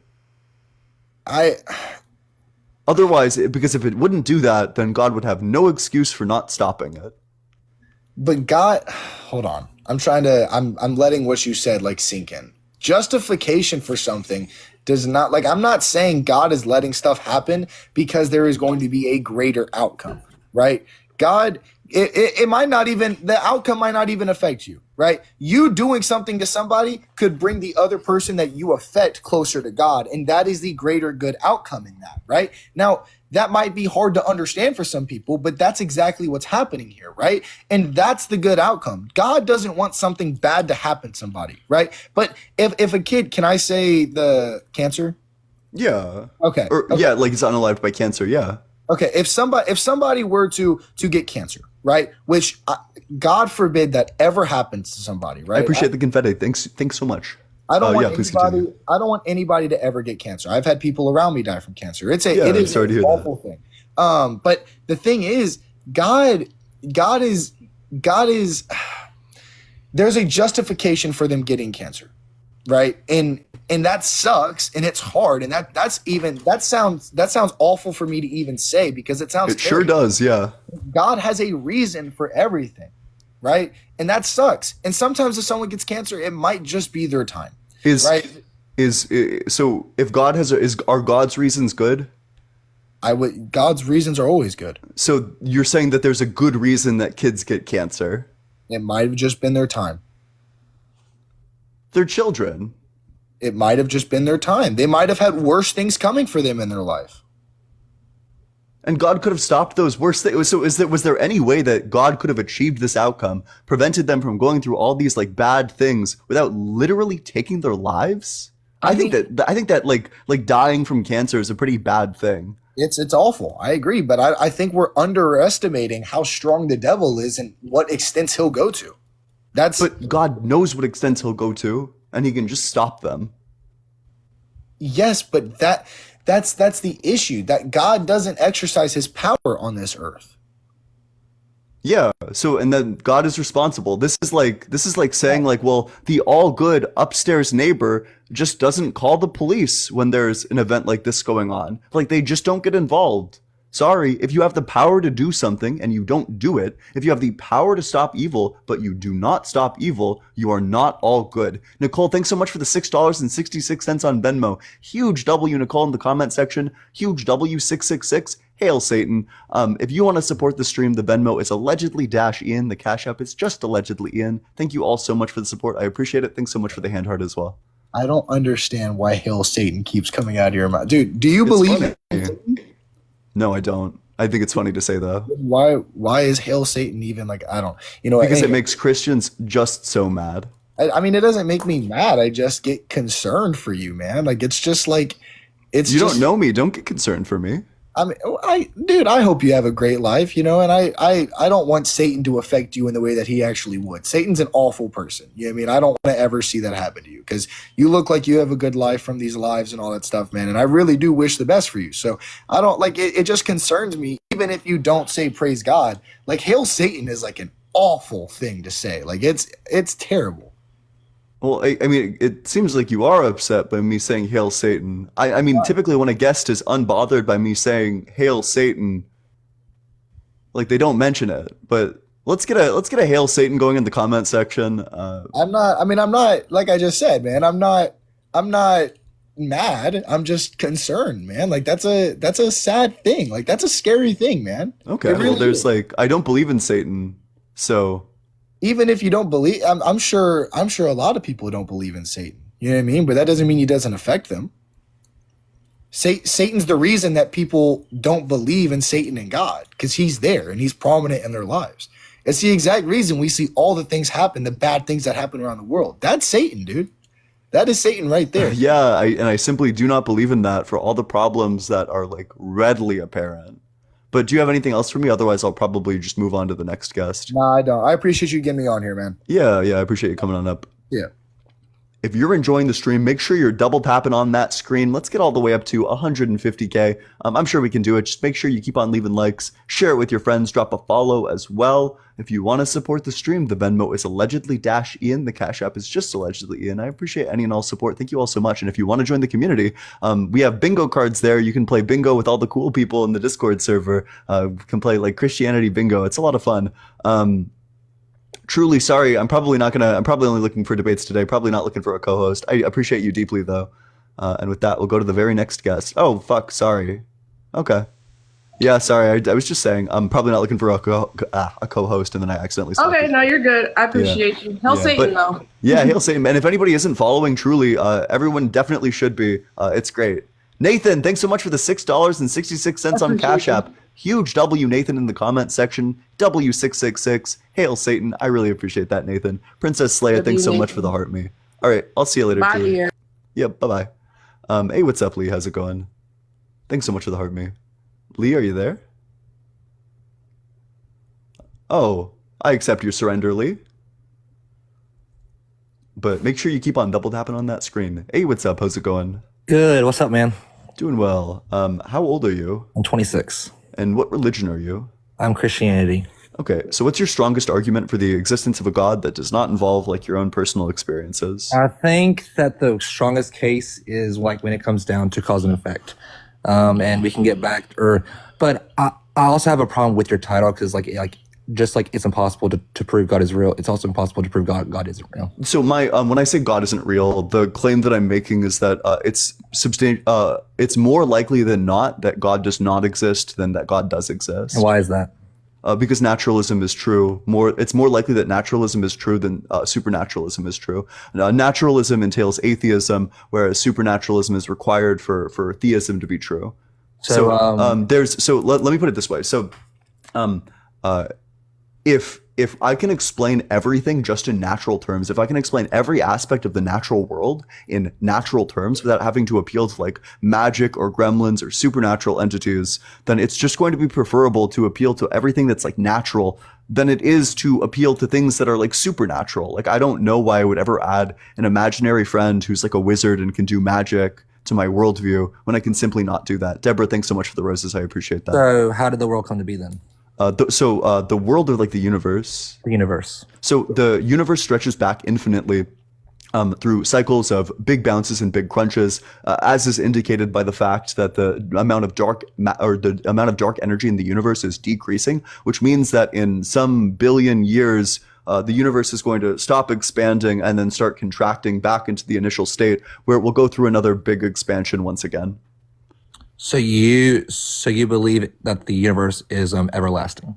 Yep, I think it's eternal. So I will say that many people disagree with you about that. Okay, so that are agnostic. Oh, that's fine. So then they can just be wrong because the quantum eternity How's that theorem. wrong, though? Wait. So but the quantum eternity theorem says very clearly that if there is any energy in the universe, which there is, then the universe is eternal. Yes, but I'm saying that the universe being eternal is nowhere close to being fact. Well, no, it is because of the quantum eternity theorem. I will literally give you sources. Well, wait. So could you debunk so physics doesn't care about like your consensus opinion unless you can debunk the quantum eternity theorem, which is just a direct derivation from the Schrodinger's equations, the most the most verified thing on the entire planet, the most verified equation or piece of information that has ever existed, the Schrodinger equations. Unless you can debunk the Schrodinger equations, then the quantum eternity theorem is true. And if the quantum eternity theorem is true, and there exists some amount of energy in the universe, then it's as simple as that. The universe has always existed. The only thing, though, with that is that if the universe is like everlasting, it goes against cause and effect, which is in everything in the world. No, it doesn't, because it's not in quantum mechanics. So what's the starting cause? So when a specific atom, there's like two superpositions. When a specific electron collapses into the up superposition rather than the down superposition, what caused it to do that? I mean, I'm not a like science guru, but I'm just saying that a lot of people do not hold this stance because like the they don't have. Most common interpretation is the Copenhagen interpretation. That is the scientific. It's not like the consensus, but that is the leading scientific theory, is that quantum mechanics is probabilistic. I mean, that there is no cause for why an electron would have an up spin rather than a down spin. I know, but I'm saying that to me personally, it makes way more sense for there to be a cause outside of the universe, which would cause the universe to. Okay, well, physics and empirical data just doesn't care about how you feel, unfortunately. But I'm saying that a lot of people disagree with that. That are also a lot of physicists. A lot of atheists, physicists disagree with the Copenhagen interpretation. Yes, even like several people here on like. So what interpretation do these people defend? So do you know Parker? Parker also thinks. Well, wait. Parker's not a physicist. I don't care what Parker thinks. Well, I'm just saying. I mean, like, there are people out there that like share the same opinion as you that think that the everlasting universe is not real. Because like that's fine, but I mean, I base my belief on physics and equations. I came to this belief talking to people like Dr. for example, and the fact that there exists an equation that literally says, from a direct derivation from an extremely well-proven theorem, there's an equation that says that if there's any energy in the universe, then the universe is eternal. But what I'm saying is this 100% fact? Yes, it is. But it's not. If you think that it's not. Wait, yes, it is. Well, so if you think if you think that the Schrodinger's equation, if you think that the Schrodinger equations are 100% fact, then you also think that this is 100% fact. Thanks so much for the money gun. I appreciate that. But what I'm saying is, if it was 100% fact, then like everyone would like believe it. Which is no, that's not true, because like the world is round. That's 100% a fact, and yet people still don't believe it. Unfortunately, the harsh truth of reality is that many people don't believe the scientific consensus because they'd much rather just embrace their feelings than scientific data. Because actually learning things is really hard. Just believing vibes is really easy. So, what is wrong with thinking that there was a starting cause or a deity that like started the universe? Yeah. So do you think energy exists in the universe? I do, but like also the universe was eternal. That's the problem with it. Energy is not eternal though. That's just no. But if energy exists right now, just based on physics equations that exist and are most certainly so, either quantum mechanics is completely false, which nobody thinks, or the quantum eternity theorem is true. It's as simple as that. But then what caused quantum mechanics then? Quantum collapse is uncaused. That's my entire argument. And can you give me a source for this? That's just the Copenhagen interpretation, that it's probabilistic, that there's nothing specifically that determines whether a given electron will have an upspin or a downspin. It's just that when you look at the aggregate, there's a 50% of one and 50% of the other. Thanks so much for the hand hearts. I appreciate that. Thank you so much. But what I'm trying to say is that if everything in the entire universe, man-made or not, has cause and effect, therefore the universe has to have a cause. That's my whole entire argument. And I've given you a counterexample to that. Okay, wait. So, does the rule that everything in the universe needs a cause and effect, does this rule itself need a cause? The cause would be the starting cause. Wait. But that's a yes/no question. Does the rule itself need a cause? The cause to the rule that there's cause and effect can be explained in everything in the world. Wait. That's a yes or no question. Wait. That's a yes or no question. Yes. Wait. Yes. So, what principle would you appeal to before the rule of cause and effect exists? What principle would you appeal to say that the rule of cause and effect itself needs a cause to come into existence? because it can be observed in the universe. Wait, little bro. I don't think you're tracking what I'm saying. Can you repeat back to me what my argument even is? Can you repeat what you said? Thanks so much for the hand art. I appreciate that. So before a time when the rule of cause and effect existed, there is no reason why this could just be an uncaused rule that came into existence on its own. Because the rule of cause and effect didn't exist yet. That's like saying everything that is being discovered. Thanks so much for the subscription. Welcome to the community. I appreciate that. Yes. So, I'm sorry, say that one more time. That's like saying everything that has been discovered and yet to be discovered does not have the true statement behind it. That's like saying gravity Word was salad. Before we Word salad. discovered gravity. Word salad. No, it's not. I'm not saying before it was discovered. I'm saying that that. was your question, though. Wait, was there a moment where the rule of cause and effect itself was caused into existence? It was probably caused whenever somebody discovered that everything has cause and effect. So before humans existed, did everything have a cause and effect? Again, yes, because again, everything. I'm not asking about like humans' conception of the rule. I'm asking about the rule itself. Did the rule itself need a cause to come into existence? Can I ask you a question as well? I've tried to ask you this one a whole bunch, so sure, go ahead. I'll give you the answer. I said that yes, it has always been here, but like at some point in time, somebody discovered cause and effect, which like align with everything in the world. Wait, it's so the same. You're saying that the rule of cause and effect has always been here? Do what? I'm sorry. So the rule of cause and effect has always been here? Correct. So Just then like it didn't gravity need a has. cause? Well, the cause would be that the person that first discovered cause and effect caused the cause and effect thing that we use today. Wait, so the person who discovered cause and effect created cause and effect? No, but they. So where did what created cause and effect? Where did cause and effect come from? Well, I would say God. Oh, okay. So there was a time. Was there a time where God hadn't created anything yet, or like a point in causality where God hadn't created anything? So, in this point in time where God had created nothing, did cause and effect exist? Well, God would be the cause, and then whenever God created the universe, Gotcha. So in this time where cause and effect does not yet exist, why does the rule of cause and effect you need a cause to come into existence? Because like that's how we describe things that work. We call it cause and effect. It's just wait, I'm not talking about us. Why did the rule itself need a cause to come into existence if the rule itself didn't exist yet? What I'm trying to say is that cause and effect is something that we describe to describe what happens in the world. Okay. Therefore, like what I'm trying to say is that God created cause and effect. God was the cause and the effect was the universe. So when God was just the first causer and hadn't caused anything yet, yes. Oh, so do you think that God caused everything that exists? Yes. So do you think God caused truth? Yes. So there was a point where God had not yet caused truth. Do you agree? Yes. In this point where God had not yet caused truth, truth did not exist. Do you agree? Well, there was nothing, so yes. Yeah, so in this point where truth does not exist, it's not true that God is God. It's not true that God is the first causer. Therefore, God is not the first causer. But I'm saying that there has to be a starting cause. And wait. But I just disproved that by pointing out that if truth did not exist, then it's not true that God was the first causer. There has to be a starting cause to everything. That's what Wait, you're not engaging with the argument. But I am, because like the argument. Can you even summarize the argument that I just made?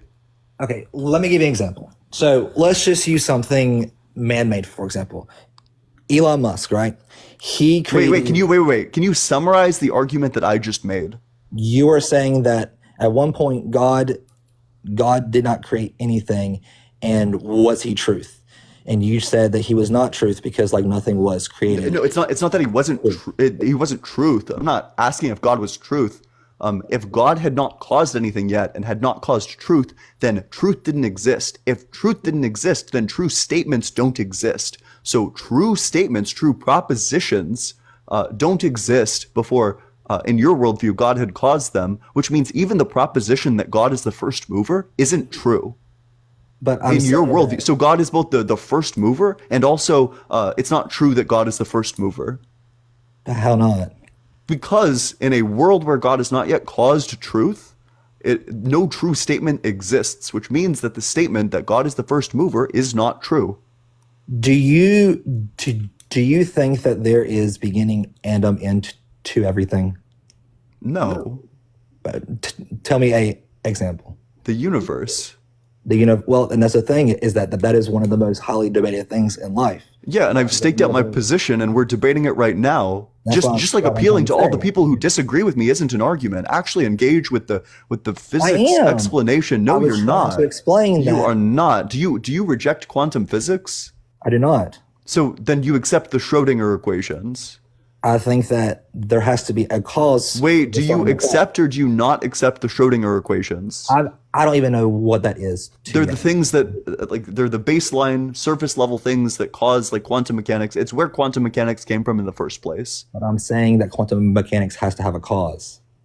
Okay, and I'm telling you that that is not true, and I'm explaining that by appealing to actual facts while you keep on slamming your fist on the table and appealing to dogma and your conclusion. You can say your conclusion as many times as you want. That does not make it true. Engage with the argument, debunk the science.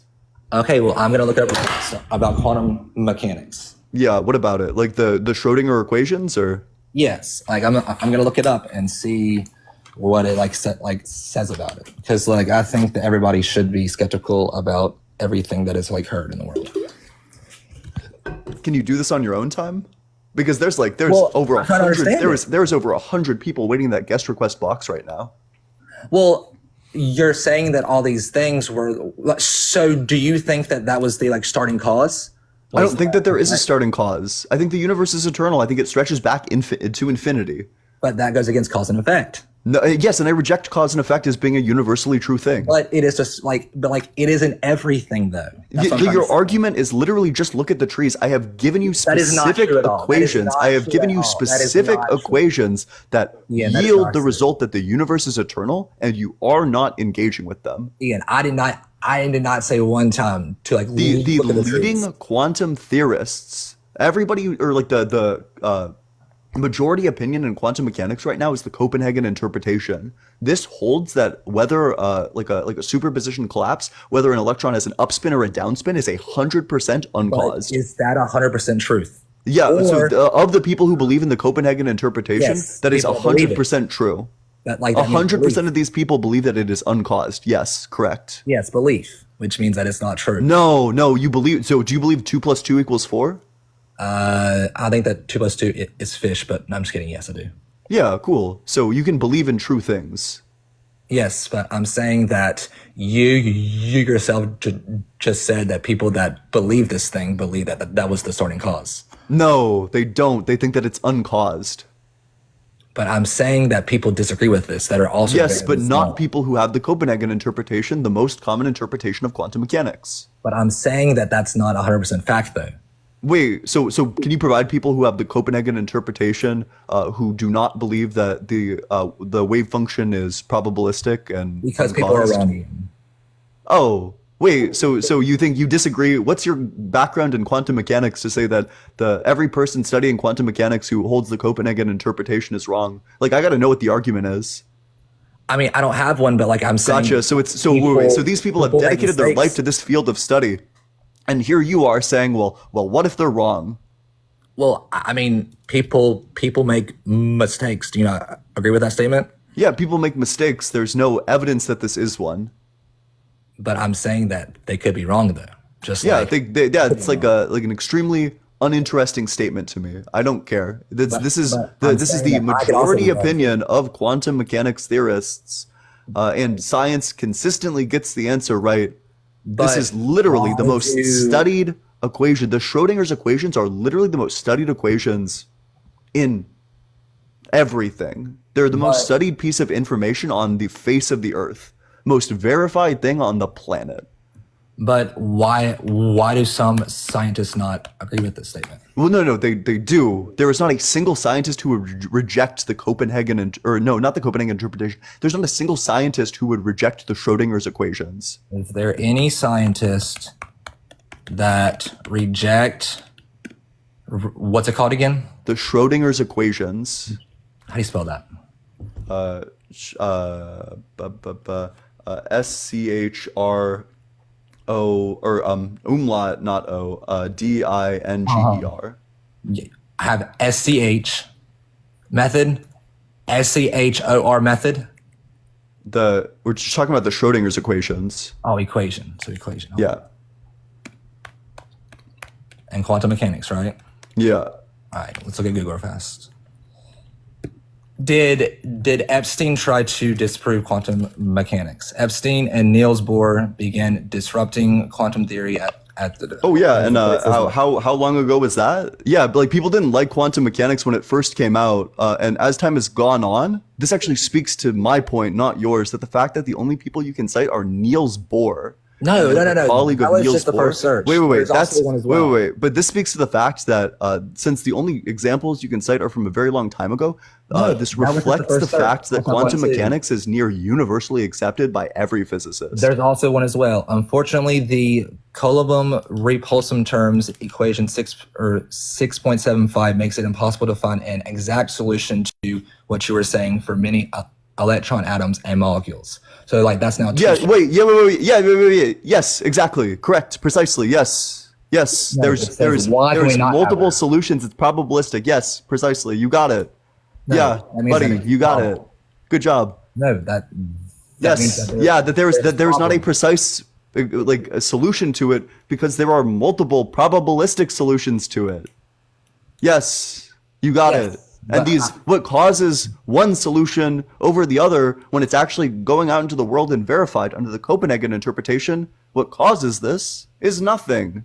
You got it. You arrived at the truth of the matter. I'm proud of you. What I just said just says that there are problems to that solution, which means that it's not. That the solution is probabilistic. Yes, correct. So that's what I'm trying to say is that it's not 100% fact, which you were trying to say. Yes. Yeah, well, no, it's so wait. So it is 100% fact. The solution is not 100% because of the wave function. I think maybe I've just been talking like way over your head this entire time. Do you know what the wave function collapse even is? Again, I'm not the biggest scientist. Okay, so if I'm using a term that you don't know, you can just ask me. So there's superpositions. There's positions that electrons could be in. It's probabilistic. It's not certain. The only way to actually verify which one it's in of the probabilistic ones that it could be in is to observe it and interact with it and cause the wave function to collapse from multiple probabilistic solutions to one certain solution. What causes it to be this one certain solution? There is no cause. It's probabilistic.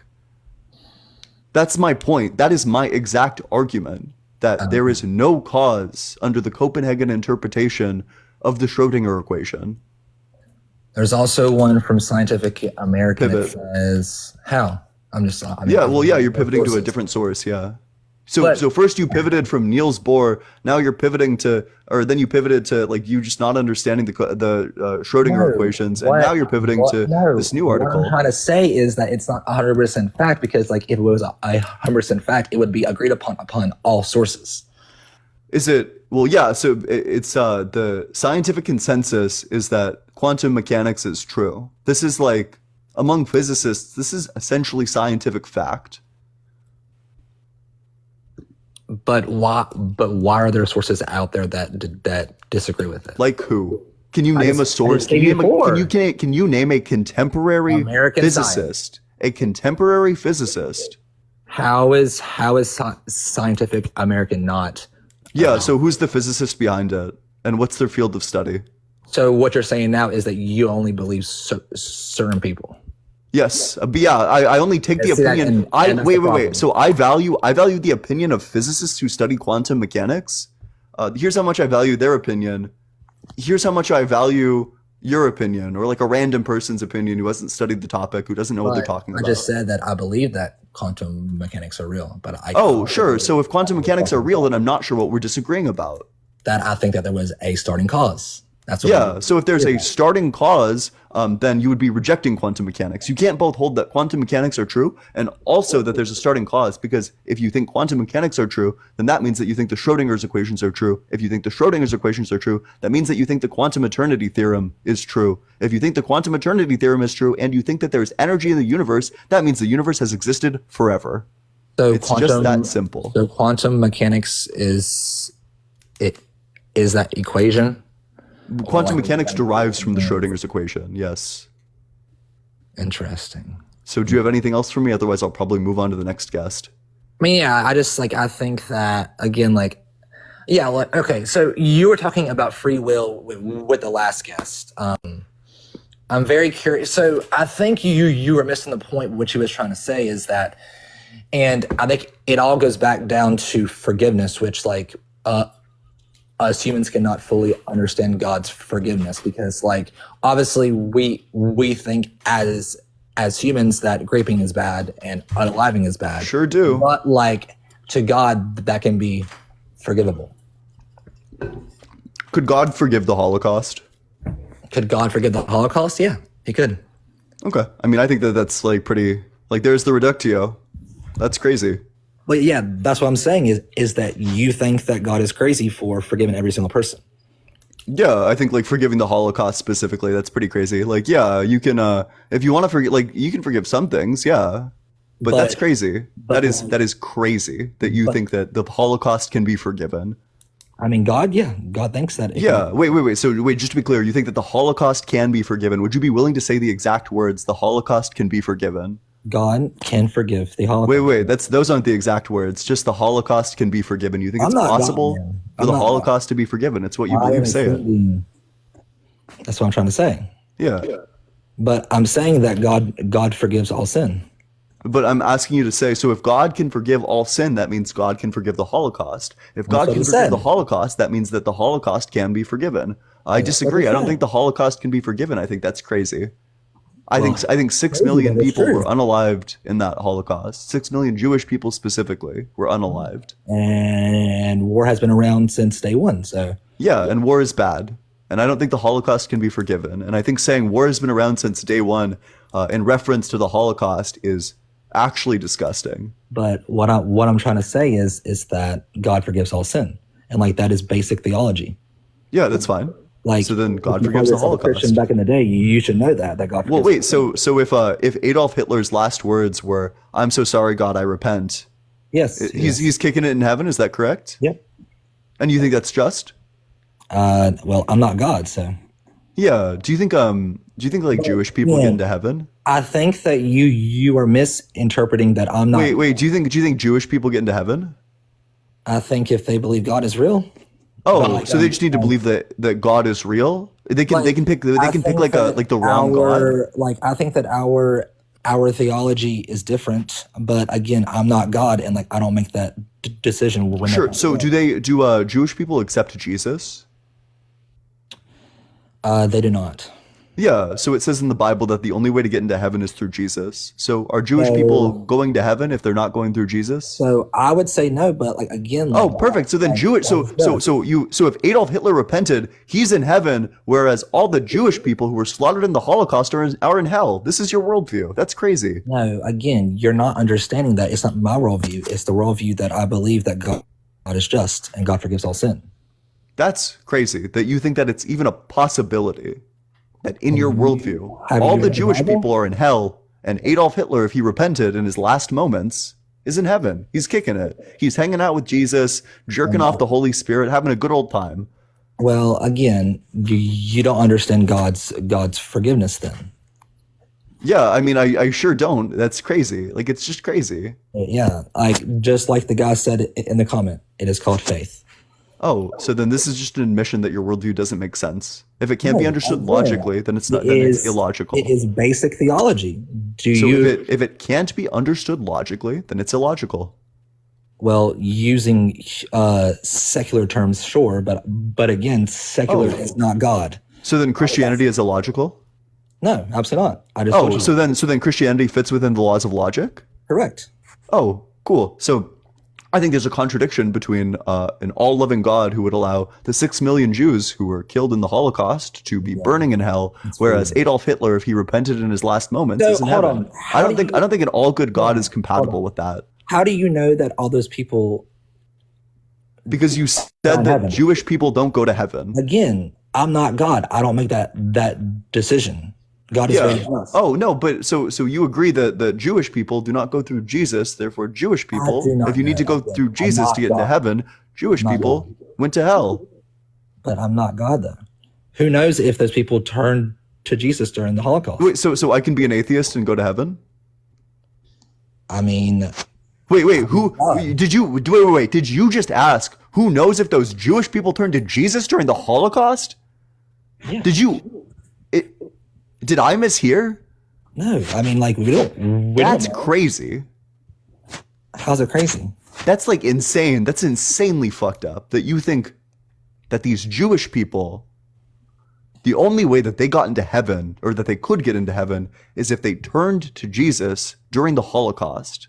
I didn't know. I was just saying that we don't know. So again, like, We don't know? I think we do. don't say that they didn't, because like we were not there during the Holocaust. I think a lot of them probably turned to atheism. Well, how do you know that though? Yeah, because we have the records and like written reports of many of these people who said, yeah, there is no way God could ever exist after this happened. Why do we accept certain scripts? Could you name even like a single one who turned to Christianity? I know, because like, again, like, but like, I think it's very, very interesting that you would accept something written down back then, but not accept things that were written down a long, long time ago. That I would accept the written reports of the Holocaust, but I wouldn't accept mythology that was written like 2,000 years ago? Really? Well, do you think that Caesar Augustus was real? I do, because there's a wide range of written reports, whereas I also believe that Jesus was I also believe that Jesus was real. I just don't think he's the Son of God. I don't think the miracles actually happened. Why's that? Oh, because there's only one source that said that they did. Which is the Bible. Yes. But you don't believe in the Bible. Yes. Correct. But like, yes. Yeah. So it's a structural issue. Yeah. You can't use the Bible to prove the Bible. Well, again, like, I'm saying that the four Gospels is the most written account for ancient scripts. No, that's not true at all. I very can true. explain that why. No. I'm gonna pull up a source myself as well. Can I use my source? All right. No, you're more than welcome to. Okay, so. Let's look it up. Ancient. So Mark was written 40 years after Jesus died. It was written anonymously. I would need you to prove to me that it was actually written by Mark. Matthew was written 50 years after the death of Christ. So, I mean, unless Mark was living till like the age of 90, that didn't happen. Matthew was written 50 years after the death of Christ. So unless Matthew was living to the age of 100, that didn't happen. Luke was written 60 years after the death of Christ. So unless Luke was written at the age of 110, that didn't happen. And John was also written 60 years after the death of Christ. It says in the Gospels that he was a fisherman. He spoke Aramaic. He was illiterate because he was a fisherman. So you're telling me that he learned perfect poetic Greek despite being a fisherman who doesn't speak Greek and can't even write Aramaic? So you don't think that people can like learn new stuff? I think that it's very unlikely that a fisherman, I think the burden of proof would be on you for this phenomenal claim that this fisherman was able to write poetic Greek, that this is not a skill that develops overnight. This isn't like a thing that you dedicate like 20 minutes a day to and forms. The Greek that is in John is insanely poetic. It's very beautiful prose. This is not written by a person who just picked it up as like a side gig while they're also main hustling and their like fisherman profession in which they do no writing at all.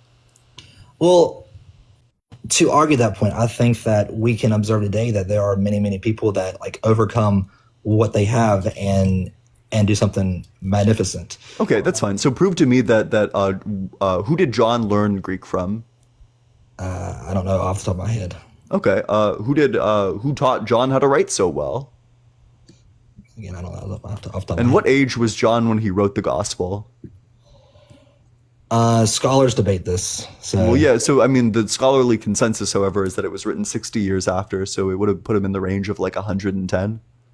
okay, but like I think that like I don't like this argument because like I think that us as humans remember a lot of key things in life. So I think it's very possible for him to remember the gospel account of Jesus.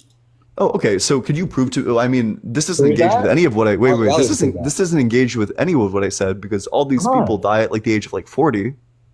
That is, so wait, what? All these people, like, the people at this time died at like the age of 40. So this doesn't make sense at all. Says who? says like history. Like we can just like look up what the average age was. Like what age did people live to? Can we trust all of history? Which part of history do you want to reject? One that I reject is rejected by many, and I think that the moon landing was fake.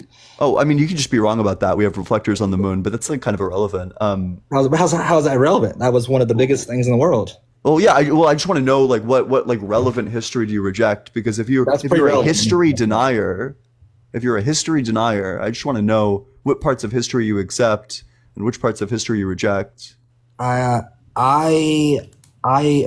guess like the most things that is the biggest things that I accept. Like I think that the Civil War happened. I think that 9/11 happened. I think that America has changed over time, the way that we elect the president. I think that a lot of things have changed over time because of history. But I think that there are some things in history that is a little sus. And now you're doing so. I mean, okay. So, I mean, I just gave my explanation though, which I like. I think that the moon landing was one of. I'm looking for like relevant things to the history of the Bible. The Bible? I mean, I think that the four Gospels is one of the most written things about in history. I think cool. So, can you prove that they were actually written by the people that it was claimed that they were written by? It is impossible to prove that because we were not there back in the day. Just like so, do you have any evidence? Any evidence at all that they were written by these people? Do we have any evidence that your starting statement about the quantum mechanics were real? Yeah, you can easily verify it. Tons of evidence on Google. Yeah, easily. Yeah, you can go and get a physics degree, verify all of this. You can get you become like a physicist, do all these experiments, verify all of it like very easily. Why do scientists deny this then? Easily. There are scientists out there that deny it, like that deny quantum physics. You haven't been able to provide one. Albert Einstein, a contemporary physicist who denies quantum mechanics. You haven't been able to provide. Albert Einstein denies it. Albert Einstein isn't a contemporary physicist. Contemporary means that they're Albert still Einstein around. was one of the smartest. Yeah, he was. Yeah, Albert Einstein was famously wrong. Yes. So he was wrong about stuff. Yes, famously. Right? And these quantum mechanics people could also be wrong about it. There's just no evidence that they are. That's the difference. They could be wrong though. That's what I'm saying. There's no evidence that they are. Like we could live in a simulation. There's no evidence that we do. Again, that's what I'm trying to say is that if there is a possibility, then like we cannot claim that as fact. And yeah, I'm not claiming it as 100% fact. Science doesn't claim 100% fact. It doesn't claim things to be 100% absolute facts. It compiles mountains of evidence that point nearly certainly to a conclusion, but it can never claim something to be absolutely true because that goes against the scientific method. Whereas religion, being dogmatic, does claim things to be 100% fact because it doesn't care about truth. It cares about dogma and control. Why? I mean, everybody has bias towards something though. Like science has bias towards evidence, and like religion has bias towards dogma. Yeah, science and Christianity can like work together. I don't understand. Yeah, but I mean, here you are rejecting the moon landing, so I mean, I doubt it. But again, I mean, it's not just me. I mean, you look up. So what do you think like the reflectors on the moon are that you can literally go and like? So you're shine telling me off back of? in 1968 that they live streamed across America clearly the moon landing. Have you seen the moon landing footage? Do you think that was Yes, clear? I have. Wait. Do you think that footage was clear? Yeah. I mean, wait. So what's the day, yeah. wait? Which part of that do they not have the capacity to do? Because back then, I mean, phones were nowhere close to like what they are now. They didn't have phones. Do you think that they were watching this on their phones? And then somehow, some way, the like. Wait. You think they were watching the moon landing on their phones? I did not say that, but I'm saying you said wait. So where did phones aren't as advanced as they used to be fall into the statement? Trying to say that it was broadcasted live across America back in 1968 in space. Do you think fucking Buzz Aldrin was sitting there with his like fucking like iPhone Buzz 2? has also said it's fake too. He hasn't. It's fake news. How's it fake news? Yeah, you can just Google did Buzz Aldrin say the moon landing didn't happen? You'll get 10 articles saying he didn't. But there's also did they fucking go up there with like GoPros? Was whatever the third guy was he just how like was sitting it live there streamed like across America back in 1968 in space? Was what? How was it live streamed across America back in 1968? Because you can send and transmit signals. back in 1968. Correct. Yeah. Like, wait. Just like conveying a signal, sending a signal from space is not very hard. We send tons of signals back and forth between us and satellites. The technology fundamentally is the same. I mean, that it's gotten better and it's improved. And there are ways in which it's changed, but the capability to broadcast a signal, like we had this, like definitely in like World War II times. I think even earlier. Like when, how long have we been able to broadcast signals in for? space. Yes. Why would we not be able to do that in space?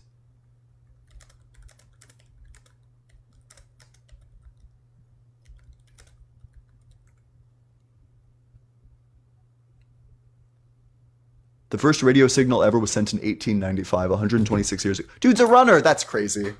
That's crazy. Oh my God. Well, if you're enjoying the debate, make sure you're double tapping on that screen. Let's get all the way up to 170K likes. If you're enjoying the stream, make sure you drop a follow so you never miss a single live in the future. Make sure you're sharing it with your friends, dropping a comment as well. If you want to support the stream, the Venmo is allegedly -Ian. The Cash App is just allegedly Ian. I appreciate any and all support. Thank you all so much. And with that, we can go to the very next guest.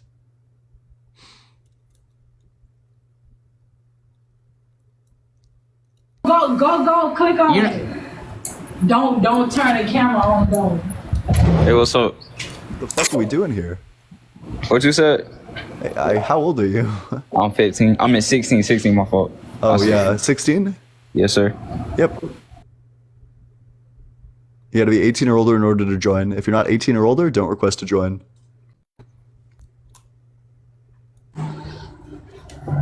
Hey, what's up? How's it going? Hello, how are you today? Doing well. How old are you? 35. Yeah, and what religion are you? What's that, what? What religion are you? I'm Christian. Okay. And what's your strongest argument for the existence of a God? My strongest argument isn't necessarily that there's an existence, but a lot of the evidence that has been provided has been burnt throughout history. So, wait. So you're just saying... it's hard to prove the original existence when a lot of the detailed documents have been burnt or disregarded or destroyed. This is just like the wordier version, like the religious version of like the dog ate my homework. Like, I'm sorry, it's still your burden to prove the claim. I'm not denying what you're stating. That's the issue. You're trying to find a reason to prove that I'm actually going against your argument. Oh, cool. So, like, you are just saying that the dog ate your homework, that you can't prove it. Scientifically, no, that's not what I'm stating. There are multiple religions that believe in one greater being. Doesn't necessarily mean it's God. It just means, I may be Christian, but that doesn't mean I'm an original Christian. That just means it's just a personal belief. Some people believe in the Apostolarian. There's multiple religions. My issue is... You think people actually believe in the flying spaghetti monster? You think that's real? That's something that was produced. It's a mockery. Yes, it was something produced by a college student. You understand that, like, you're the butt of the joke in the flying spaghetti monster, that it was made by atheists to make fun of Christians. It was actually made by a college student to prove that could be manufactured and produced. Are you trolling? No, I'm not. I'm just trying to... What are the first 3 books of the Bible? See, you're pushing points. What are the first 3 books of the Bible? You're pushing points. You're trying to... Okay, you're trolling. Whatever. Bro doesn't even... Yeah, that's crazy.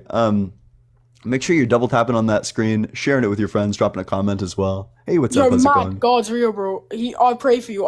You're going to fucking hell. Nobody loves you. You're fucking annoying, bud. Oi, matey. Bro, shut the fuck up, bro. Crocky, this wallaby's not of age. Fuck. Yeah. Nah, like, it cracked, it fell apart, yeah. No, I know. I think that person was like Scottish or something. Wait, there's like a terrible echo. Yeah, Irish, yeah, whatever. Yeah, him and me both, yeah.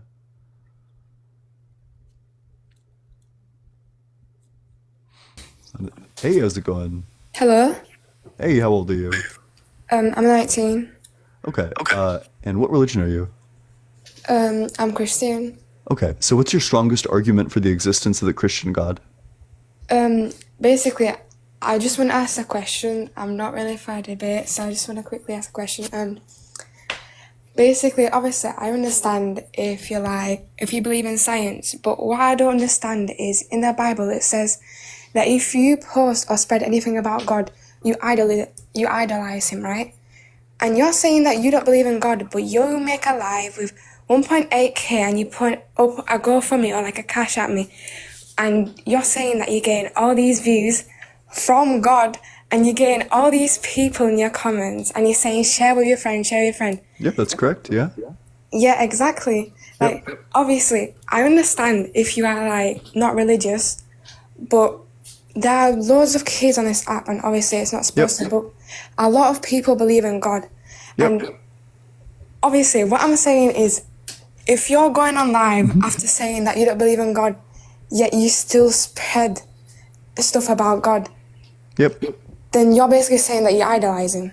No. I don't idolize God. I think God isn't real. I think in order to idolize something, it needs to be real.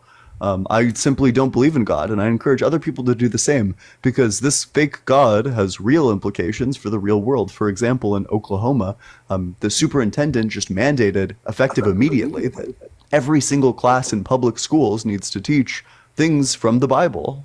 That's crazy. That's absolutely insane. And that needs to be stopped. And I think an effective way to do that is to make people not believe, equip people with arguments to make others not believe. Okay, wait, so obviously you're not religious and you're saying that it's not fair that we learn religion. Well, what if people of religion said, well, it's not fair that we learn science, let's not learn science? Yeah, too bad. Science is true and religion isn't. That's the difference. Okay, but again, that's your opinion. Well, that's just the truth, and like that's what logic says. I mean, if you don't want to debate, like we don't have to debate, but I mean, it's going to foundationally come down to the fact that I haven't encountered a single good Christian debater in my entire time doing this, not a single one who even was slightly convincing. The more time I spend doing this, the less convinced I get that God could exist at all.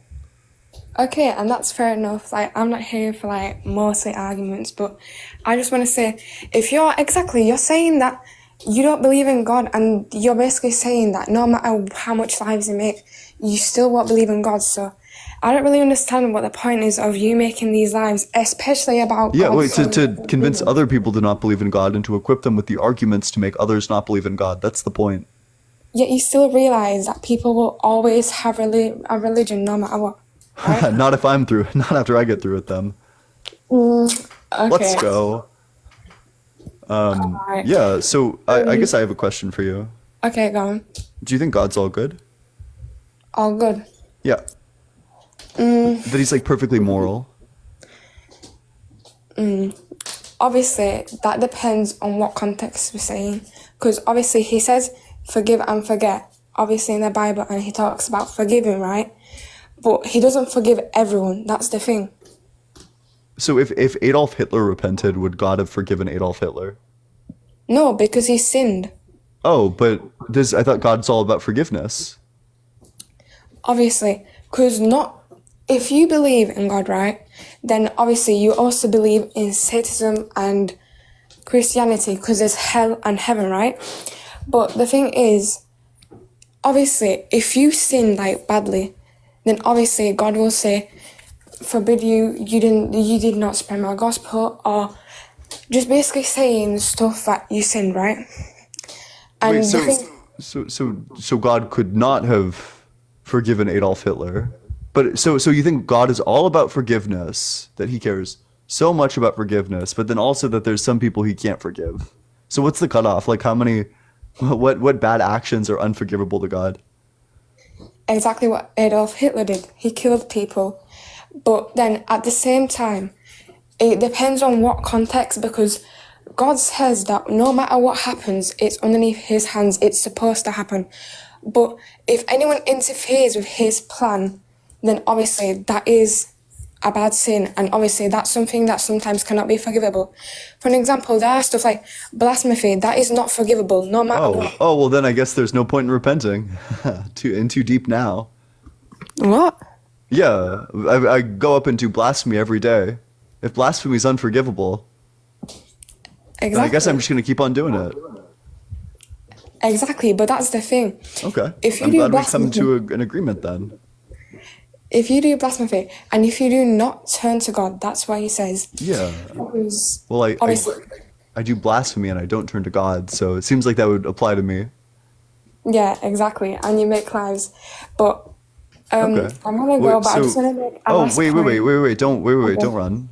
Do you think I'm that? not running. I'm not Well, running. yes. Wait. Oh, you said you had to go. No, You I haven't. said that I'll go after I make this one last point. But yeah, sure. Wait. That's well. So you are running. No, I'm not. Yes, Because I'm you still here. are. If I would be You're running, then I leaving. would have left already. Yeah. Carry Wait, on. okay. Do you think God is all powerful? I mean, yeah. Could God make a stone that's so heavy he can't lift it, or rather, a stone that's so heavy he doesn't have the power to lift it? But if he didn't lift it, then how would he get out? No, he's not like trapped under it. Just could he like make a rock that's so heavy he doesn't have the power to lift it? But he does. Oh, so God does not have the power to make the rock that's so heavy he doesn't have the power to lift it. So God's not all powerful. How? Because you said God is all powerful, he has all powers, but there's also a power he doesn't have. He doesn't have the power to make a rock that's so heavy that he can't lift it. And how do you know that scientifically? It's a double bind, right? So either he has the power to make the rock that's so heavy he can't lift it, and then doesn't have the power to lift it, in which case he's not all powerful, or he doesn't have the power to make the rock in the first place, in which case he's not all powerful. Either way, he's not all powerful. Alright, but that's the thing. He is. Obviously, Oh, from my okay. side, he Your is. conclusion. I forgot about your conclusion. My bad. And here I was trying to find a contradiction. Oh, silly Okay, me. but like, fair enough. Like, if that's what you think, but you're basically saying that if God made the world, right, then how would he pick it up? Well, obviously, No, if that's not what I'm he- saying at all. All right, then go on. What do you Yeah, mean? just like a Explain. rock. So you're familiar with the concept of something being so heavy you can't lift it, right? Yeah. So could God make a rock that's so heavy he doesn't have the power to lift it? Like, does God have the power to make a rock that's so heavy he doesn't have the power to lift it? Well, if you put in a context that God is the most powerful, there is nothing that he cannot pick up. That's Gotcha. what I don't understand. Yeah, so you would say, no, he cannot do that because he would still be able to pick it up, which means he doesn't have the power to do that. But he does, because no matter what he does, Gotcha. if he- So you would say No, that God does have because the you don't power. have me, bro. I got you because So God has the power to make a rock that's so heavy he doesn't have the power to lift it, and then God has the power to lift the rock that's so heavy he doesn't have the power to lift it? no, you're not listening to me. No matter what God makes, like, it will not stop him. Like, he could still pick it up. Gotcha. So then he failed at making a rock that's so heavy he doesn't have the power to lift it. Exactly, because he's too powerful. So he failed. Picking anything Perfect. up. So God doesn't have the power to do everything. Perfect. I'm glad we arrived How'd at that he conclusion fail? together. Because well, Exactly. you literally agreed with me when I said so he failed. He Yes, failed but you're because putting it in our context, he so failed you- because he was making a rock that's so heavy he doesn't have the power to lift it, and then he has the power to lift it. So he failed at making a rock that's so heavy he doesn't have the power to lift it. No, but exactly, that's what you said. So you said something about God making a rock so heavy that he can't pick up. And then you asked me if he is that powerful that he could pick it up. Well, obviously, if people of Christianity think that God made the whole entire universe, right? Obviously, he could pick up a rock. And no matter if he made a rock, no matter how big or whatever, he could still pick it up because he's that powerful. You're trying to make me a point saying that God failed or that he isn't powerful. Yes. Yeah, well, no, wait, I'm not saying God failed. You're saying that God failed. That he doesn't have the power to make a rock that's so heavy he doesn't have the power to lift it. Because he's too powerful. He Yes, could- yes. So he lacks the power. Do you agree that he lacks the power to do this? No. Wait, so if he doesn't lack the power to do this, then he has the power to do this. He has the power to make a rock that's so heavy he doesn't have the power to lift it. Okay, wait. Explain. Go It's on. a yes or no. Wait, it's like a yes or no question. So No. does he have the power to make a rock that's so heavy he doesn't have the power to lift it? At the end of the day, he could still pick it up. It's a yes or no question. Does he have that power or not? At the end of the day, he could still pick it up. Though that's the thing. Does he have the power to lift it or not? Bro, how is this relevant, anyways? Yeah, it's proving a contradiction. Contradictions don't exist. Saying God is all powerful entails a contradiction. Therefore, God doesn't exist. Exactly. He's powerful because you're telling me that If he made a rock, Exactly, God doesn't exist? he does. Okay. Let's take this from like just a slightly different approach. Does God have the power to make the sun both exist and not exist at the same time? What? Does God have the power to make the sun both exist and not exist at the same time? I don't understand what you mean by that. Does God have the power to make the Yes. sun exist and not exist at the same time?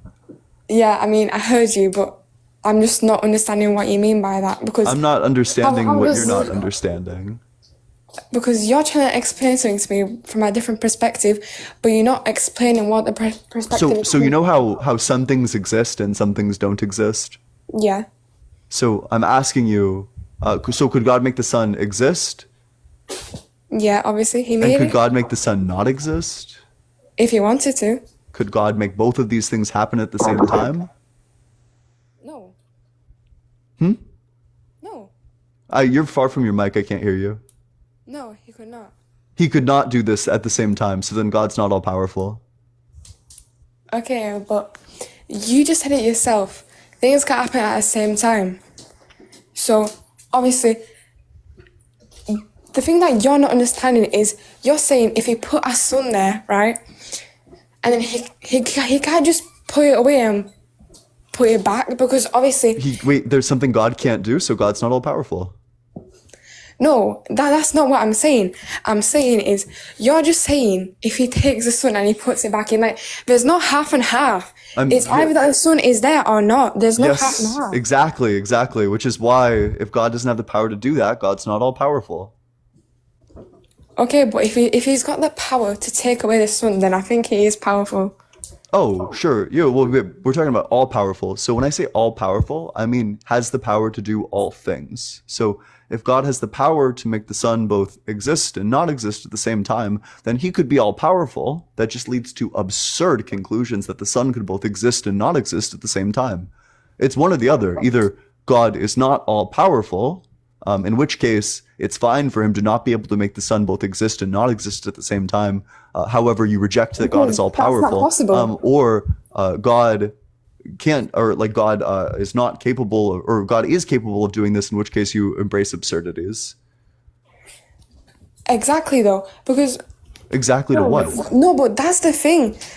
So you're trying to put it from a scientific fact, but scientifically, in your way, right? If you want to put it, then there is no way that the sun is there and there is not. Correct. Because Yes, but if all things are possible through God, then it doesn't matter. Okay, but what? If all things are possible through God, then it doesn't matter. No, but that's the thing. It's, Are all you things can't not do that. possible through God? Obviously, yes, but So then the sun existing and not existing is also possible through God. okay, then it is. Okay, so God has the power to make the sun both exist and not exist at the same time.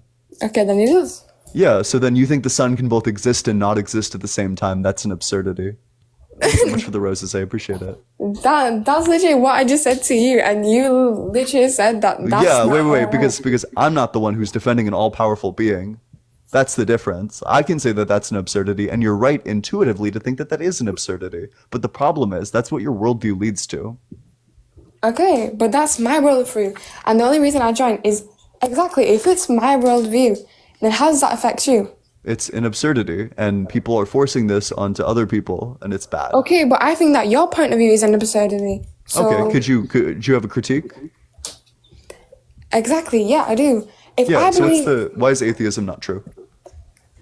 I'm not saying that it's not true, because obviously I believe in something that you might not, and I'm not gonna go here and make a claim, oh, atheist isn't true, y'all. Like, that's not what I'm saying. But also, half of the people in this comment section which are saying stuff about atheism, they don't realize is the fact, if they don't believe in God, because everyone's saying that it's not scientifically possible, then Satan isn't either. That's the thing. So that's one thing about atheism or Satanism or whatever. You know that neither of those actually believe in Satan, right? Like even Satanists are usually just atheists who are like fucking with Christians. Like I don't when I say People, hail like, Satan, actually I'll do believe it in right now. Satan, though. Hail Satan. I don't think Satan's real though. Like I don't think God's real, so I don't think Satan is real either. Like obviously. Fair enough, but some people actually worship him though. That's the thing. Oh, that's good for them, I guess. That's just their religion. I think it's equally as stupid as the Christian religion. Okay, but what I'm saying is, so you don't believe in God at all, right? That's correct. Yeah.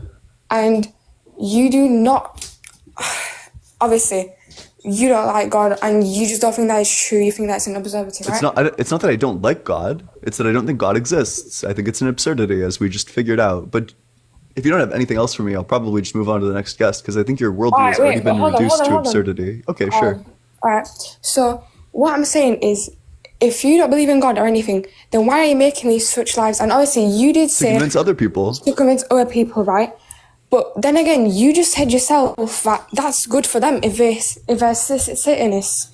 Well, yeah, that's like in like the proverbial like I don't care kind of way. Like I Exactly. think it's equally as absurd. I think it's equally as absurd as all the Christians. Thanks so much for the hand. So why would you care about Christians if you don't care about? I think both of them are dumb.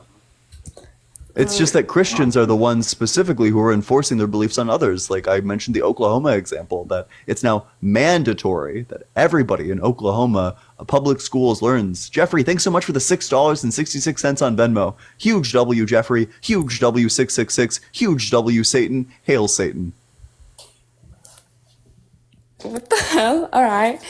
But then again, okay, so you don't believe in it, but for an example, let's say when you were younger, what did you believe in? I'm not sure why this is relevant. I was a Christian when I was younger. Exactly. Now listen to me. When you were younger, obviously you might have probably not had the same education as you did now. That changes your mind, right? But now, if obviously there are little kids on this app and they scroll past your life, and you say this and you say that. I wish I scrolled past my life as a kid. Fuck, I wish I was out of that shit sooner. Okay, right. But so you're telling me that it's alright if kids join on here and you're going about No. Well, so they can be in like the comment section watching. Kids are not allowed to come up and talk to me. Exactly, but you were saying stuff about morally right and morally wrong, when at the end of the day that is morally wrong because. How so? Wait, in what way? Because you are changing their perspective. With from logic, yeah. What's the wait, critique? Because some people have it passed down by family, or obviously just some people have their beliefs in God. If they are young children, and obviously, bro, the guy before me, the 20-year-old or something, he didn't even know half of the words that you were saying. So you're telling me right now, if a little kid joins and obviously doesn't know what you're on about, and you try to make these logical facts, and they're obviously if a little kid joins, I kick them. But I mean, in the comment section, when you're like debating with someone else, right? If they're not tracking, then they can move along. Exactly, but that's the thing. So you're telling me that it's morally right to change? Yes, to educate people in philosophy. Yes, correct. Yeah, I do.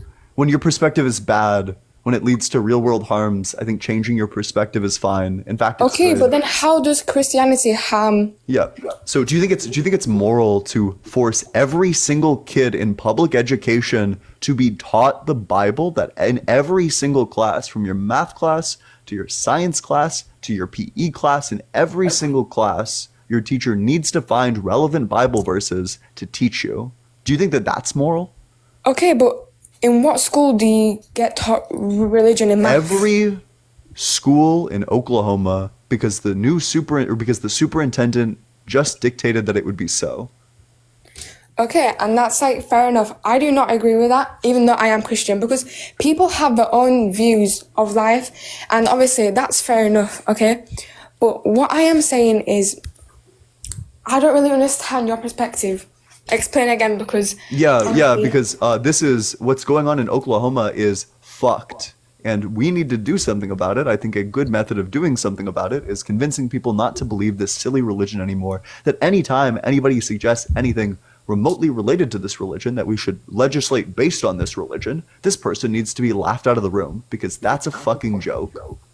Okay, yeah, fair enough. That is a fucking joke. But the thing is, you're saying that you need to do these lives to educate people, right? Yep. So you're telling me that it's not okay and it's fucked up if people learn religion in school. And obviously, whatever is happening in Oklahoma, obviously, it's fucked if they're getting believed and getting forced to believe something that they don't. Okay, from your perspective at least. But earlier you said that it's fucked that we learn religion in school and that it shouldn't be taught. But then you're again saying that it should be learned to be educated. But if people actually think that this religion is real, then why shouldn't they be educated about what they think is right? Because you think... They can at church. Exactly, but it can also be learned at school for other people to learn about. Because if everyone else can learn about Christianity... So you're just like defending it. Defending what? Defending teaching it in schools. Yes, because it's okay. You think it's okay to mandate teaching it in every class of every public school? You think that that's okay? No, I'm not saying that it is. I'm saying about the actual class religion that you said isn't okay. Oh, you can have like a religion class, I guess. If you want to teach about every religion, sounds good. Go for it. Go out into the world and teach about every religion. Works for me. Okay, but exactly. Do you see what I'm not understanding? You're saying that it's fucked up in Oklahoma, that they're forced to believe this religion, right? But for an example, let's say that someone else that was Christian joined your life, and you're saying that Christianity isn't true, that all this, right? You're basically not letting them believe in it yourself.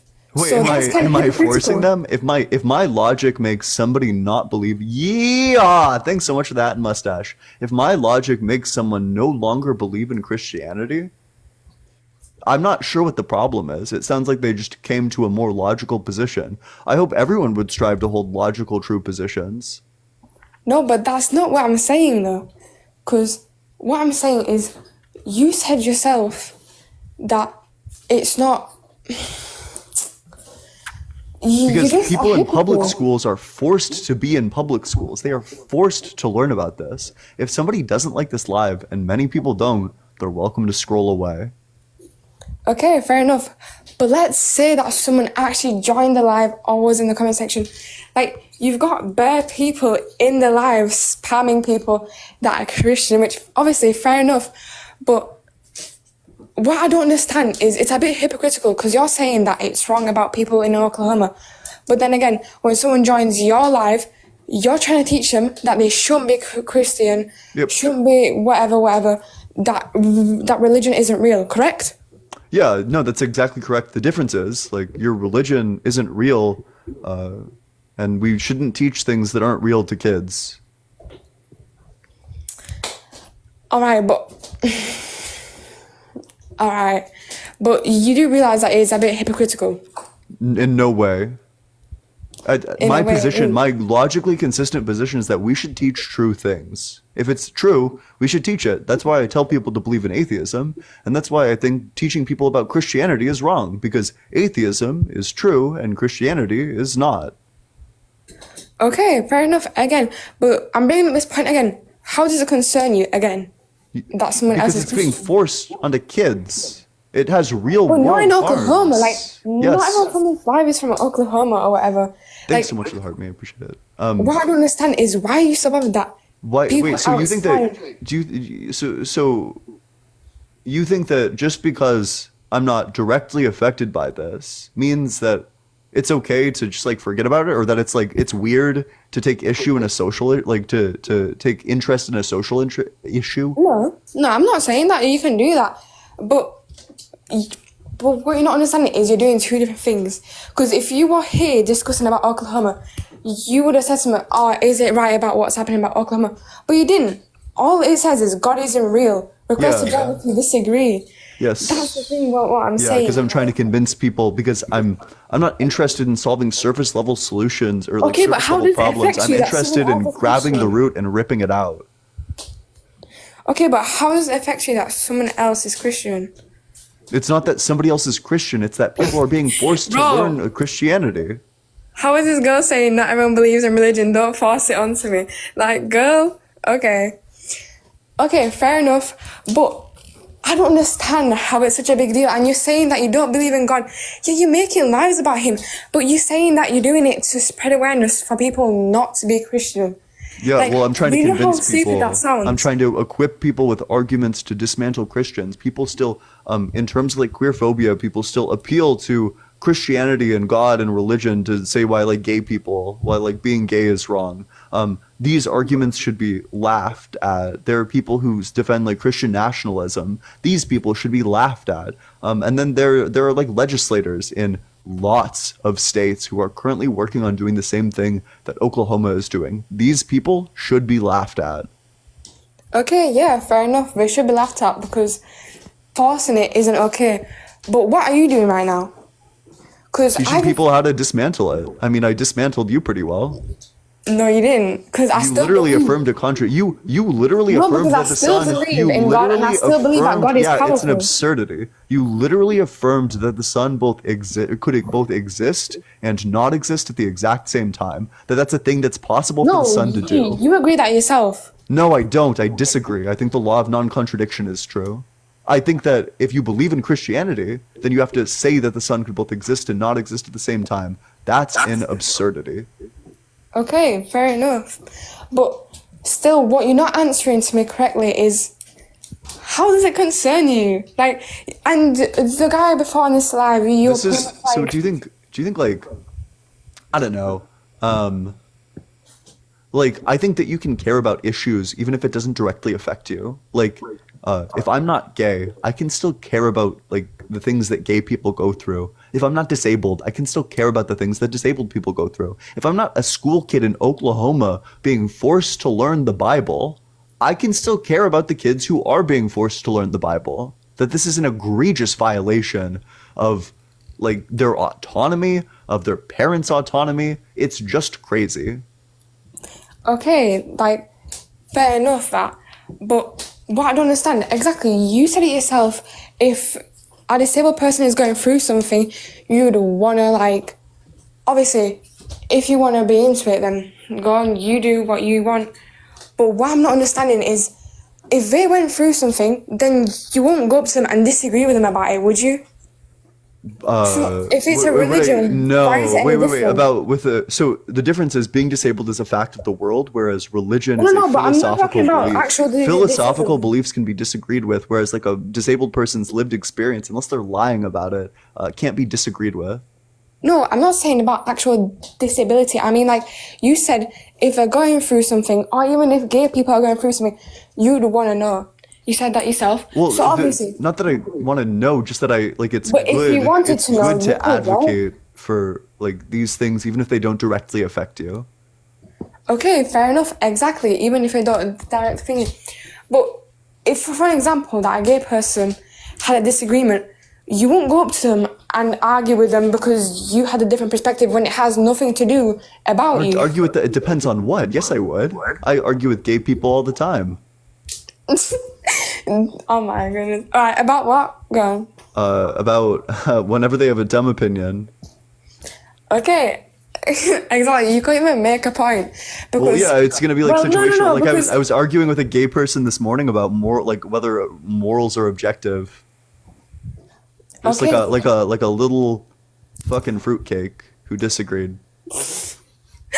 Exactly, do you see what I mean? Like, if you put it in, like, a gay way, you just call some gay person a fruitcake for No, their own yeah, opinion. wait. So just clarify. It's like my community. Yeah. Exactly. So you're basically forcing yourself onto other people, yeah. Wait, You're what? speaking It's philosophy, dog. This is. Do you think so? So was Socrates like forcing his stuff onto other people? Where was Plato forcing his stuff onto other people? This is ridiculous. Bro, tell your people in the comment section to calm down, but all I'm saying is just, you still haven't changed my mind no matter what, so. Okay, that's fine. I mean, your view has been reduced to absurdity, and I think that you've like severely disabled, or not disabled yourself. You've severely embarrassed yourself here. Evan, thanks so much for the $6.66 And how'd I do on that? Venmo, because you affirm absurdities. You affirm that the sun can both exist and not exist. No, I didn't say Yes, that. you did. That is bar No, for I didn't. bar what you said. Everyone saw you say it. 2,000 individual people saw you say it. But W Evan, W666, W Satan, hail Satan. I didn't say that actually, but okay, because when I tried to say otherwise and you had an argument either way, that's what I'm saying. So either way, no matter what I would have said, you still would have twisted it. So Well, I wait, said, yeah, that's just how arguments work. Yeah, correct. exactly. It's not twisting And- it. It's like debunking it. It's like reducing it to absurdity. Okay. Bro, what? Yeah, wait, like you can Yes. just like read the comments. Like you did, like make your religion look very bad. Okay, and how to do that? Because Yeah, because you affirmed that the sun both existed and didn't exist. Everybody heard you say it. Stop gaslighting people. Wait, you know all these lives are literally recorded, right? Okay, that's good for them. But first of all, I didn't gaslight or force my religion on anyone else because you literally let me join. God isn't real. Yeah, that's Request fine. to Of join if course. you disagree. Of course. That's the whole point of a Of life. course. Yeah, and you're welcome to Exactly. join. I think So you just made how your am I position look gaslighting silly, people? as all Christians do, to be honest. But do you have anything else for me? Because I've been talking to you for a while, and I probably need to move on to the next guest unless you have anything else. Thanks so much for the heart me. I appreciate that. Yeah, but some girls said the girl shush, and I don't know why she's talking when her grandma's dead, so. Oh, well, that's pretty cruel. It's not very Christian of you.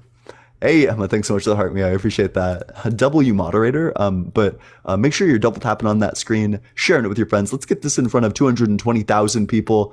Drop a follow, drop a comment, do all those good little things as we go to the very next guest.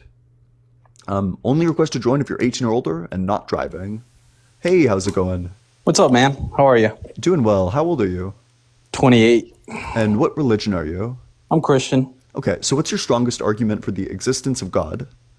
There's a lot of historical. That's not a personal experience. Yeah, that's Wait, different. whoa. When did I say personal experience? Oh no, I'm sorry. You didn't, but I need to add that stipulation because I could not care less about people's testimonies. No. We're not going to argue testimonies. We're not going to argue experience because everyone has an experience, right? Yep. So I have a question for you. Do you believe your belief in nothing is also a faith? I don't believe in nothing. Where in my in a lack of God? Yeah.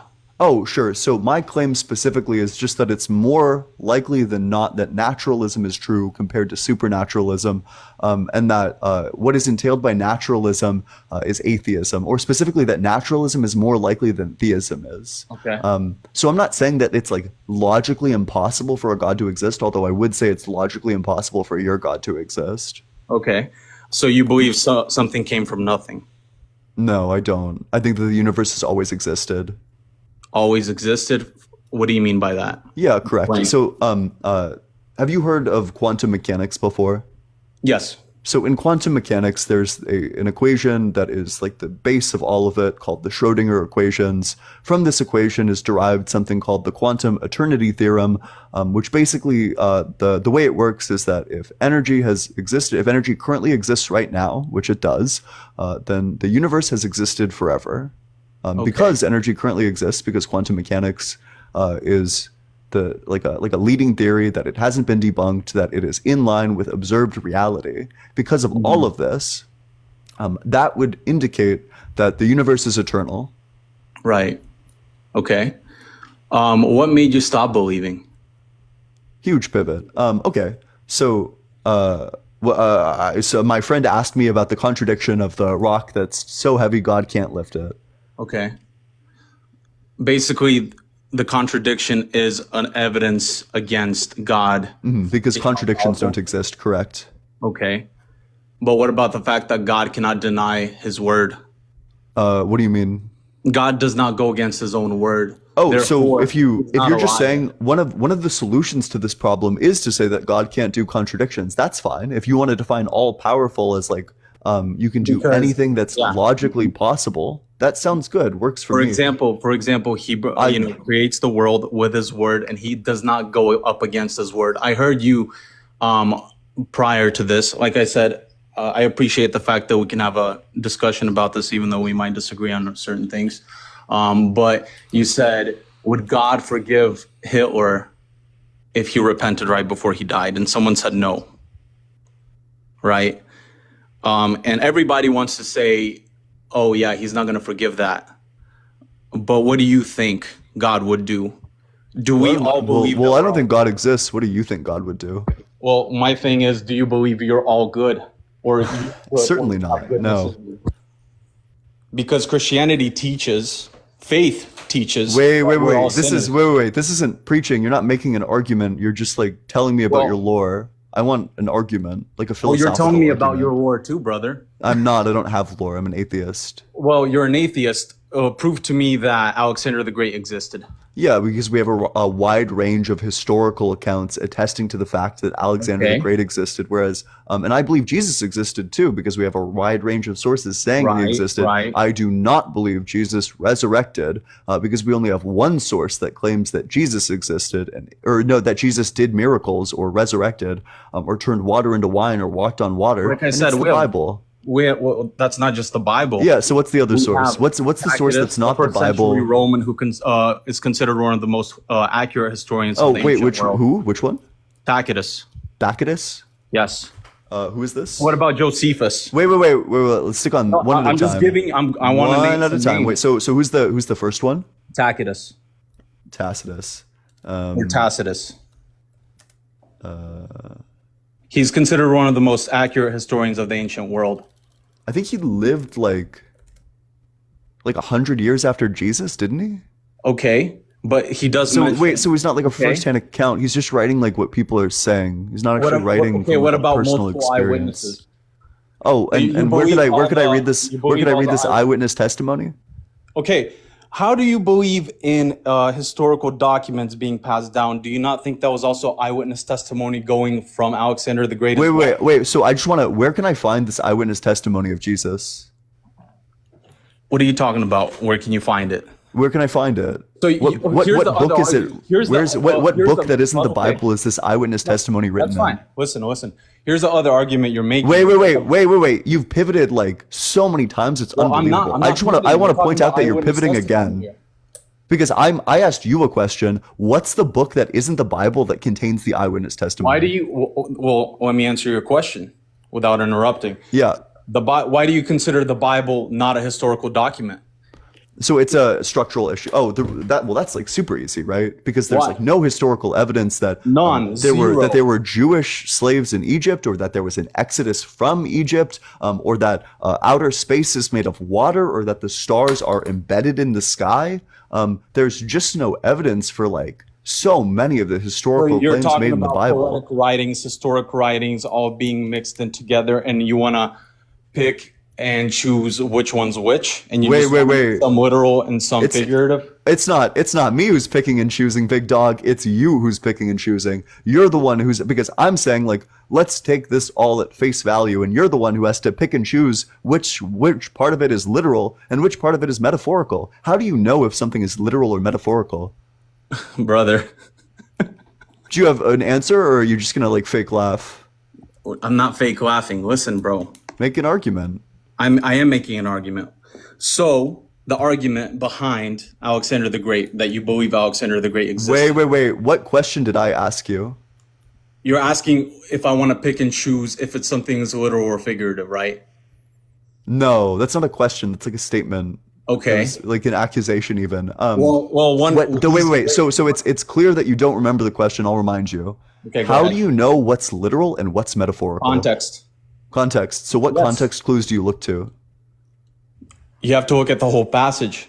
Yeah. So what about Right. it will tell you if it's literal or metaphorical? Read the whole passage, you understand. Yeah. So what in Also, the read a passage will book. tell you if it's Read a literal or book, metaphorical? Understand if it's a metaphorical writing or a figurative writing or a Yeah. literal So writing. what about it will tell you that?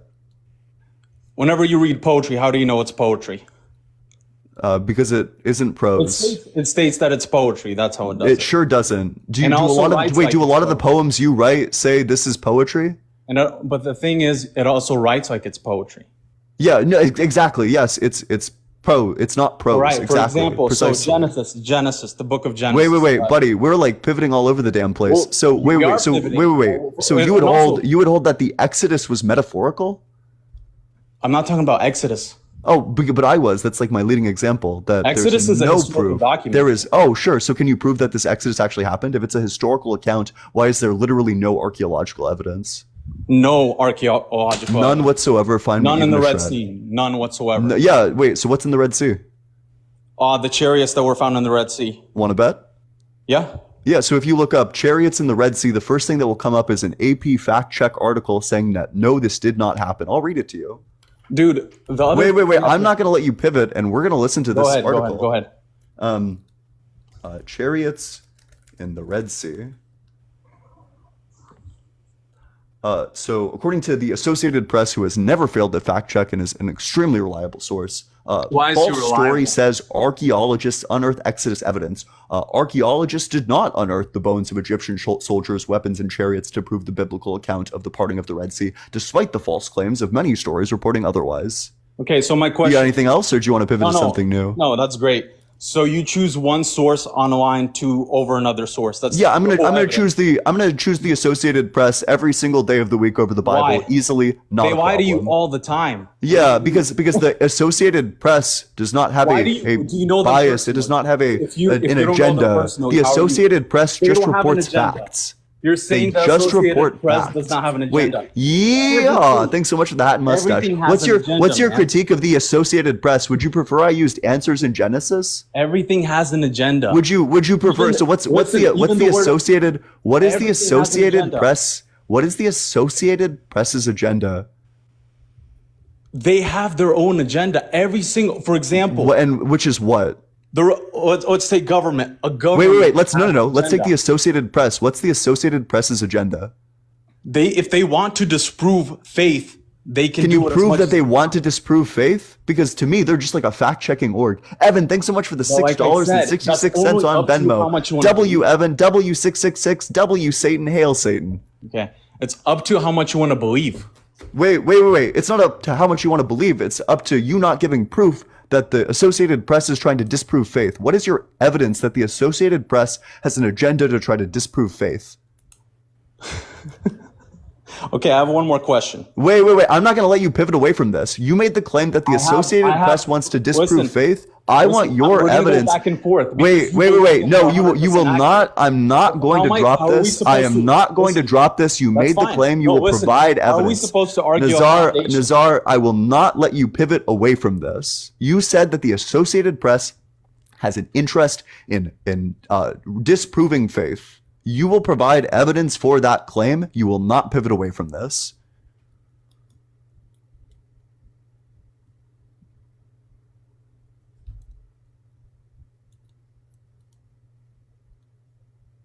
You're more than welcome to unmute if you want. Oh, my bad. I said which one works, your article or mine? I'm asking you for the evidence You that want the online Associated type Press to has the bias that you www? accuse them of. What is No, your all I'm evidence saying, for the listen, claim? you found an article, and your article is a statement of truth now. How? Because the Associated Press is a much more reliable source than Associated whatever Press your source is is. all true. It is the most reliable. The Associated Press and Reuters are the most reliable sources of information. They are the most neutral sources of information. How do you know that? Only report. How do you know facts. the people? You Yeah, don't wait. have a This is relationship like with them. super easy. You It's can like look a up- trust me, bro. Yeah. It's like a trust me, So bro. let's look That's all up. it is. I can look up. Let's look up charts that show media biases. At the top, I'm telling you this right now. At the top will be Associated Press and like Reuters. Okay. Listen. Wait. like I said, I am not going to let you pivot away Wait from up, this wait until up. until you concede that you I have can't- no I can't- evidence. listen, I'm not gonna be able to until you debate with you. concede that you have no evidence Listen. that the Associated Press is a bias against religion. I'm not going to let you pivot away. Listen, from how this. am I going to debate with you if you have a completely different trust in something that I do not? Yeah, wait. So then you can just like build the trust for me. Oh, What do you yeah. mean? Wait. So this is like, let's do this. So we have,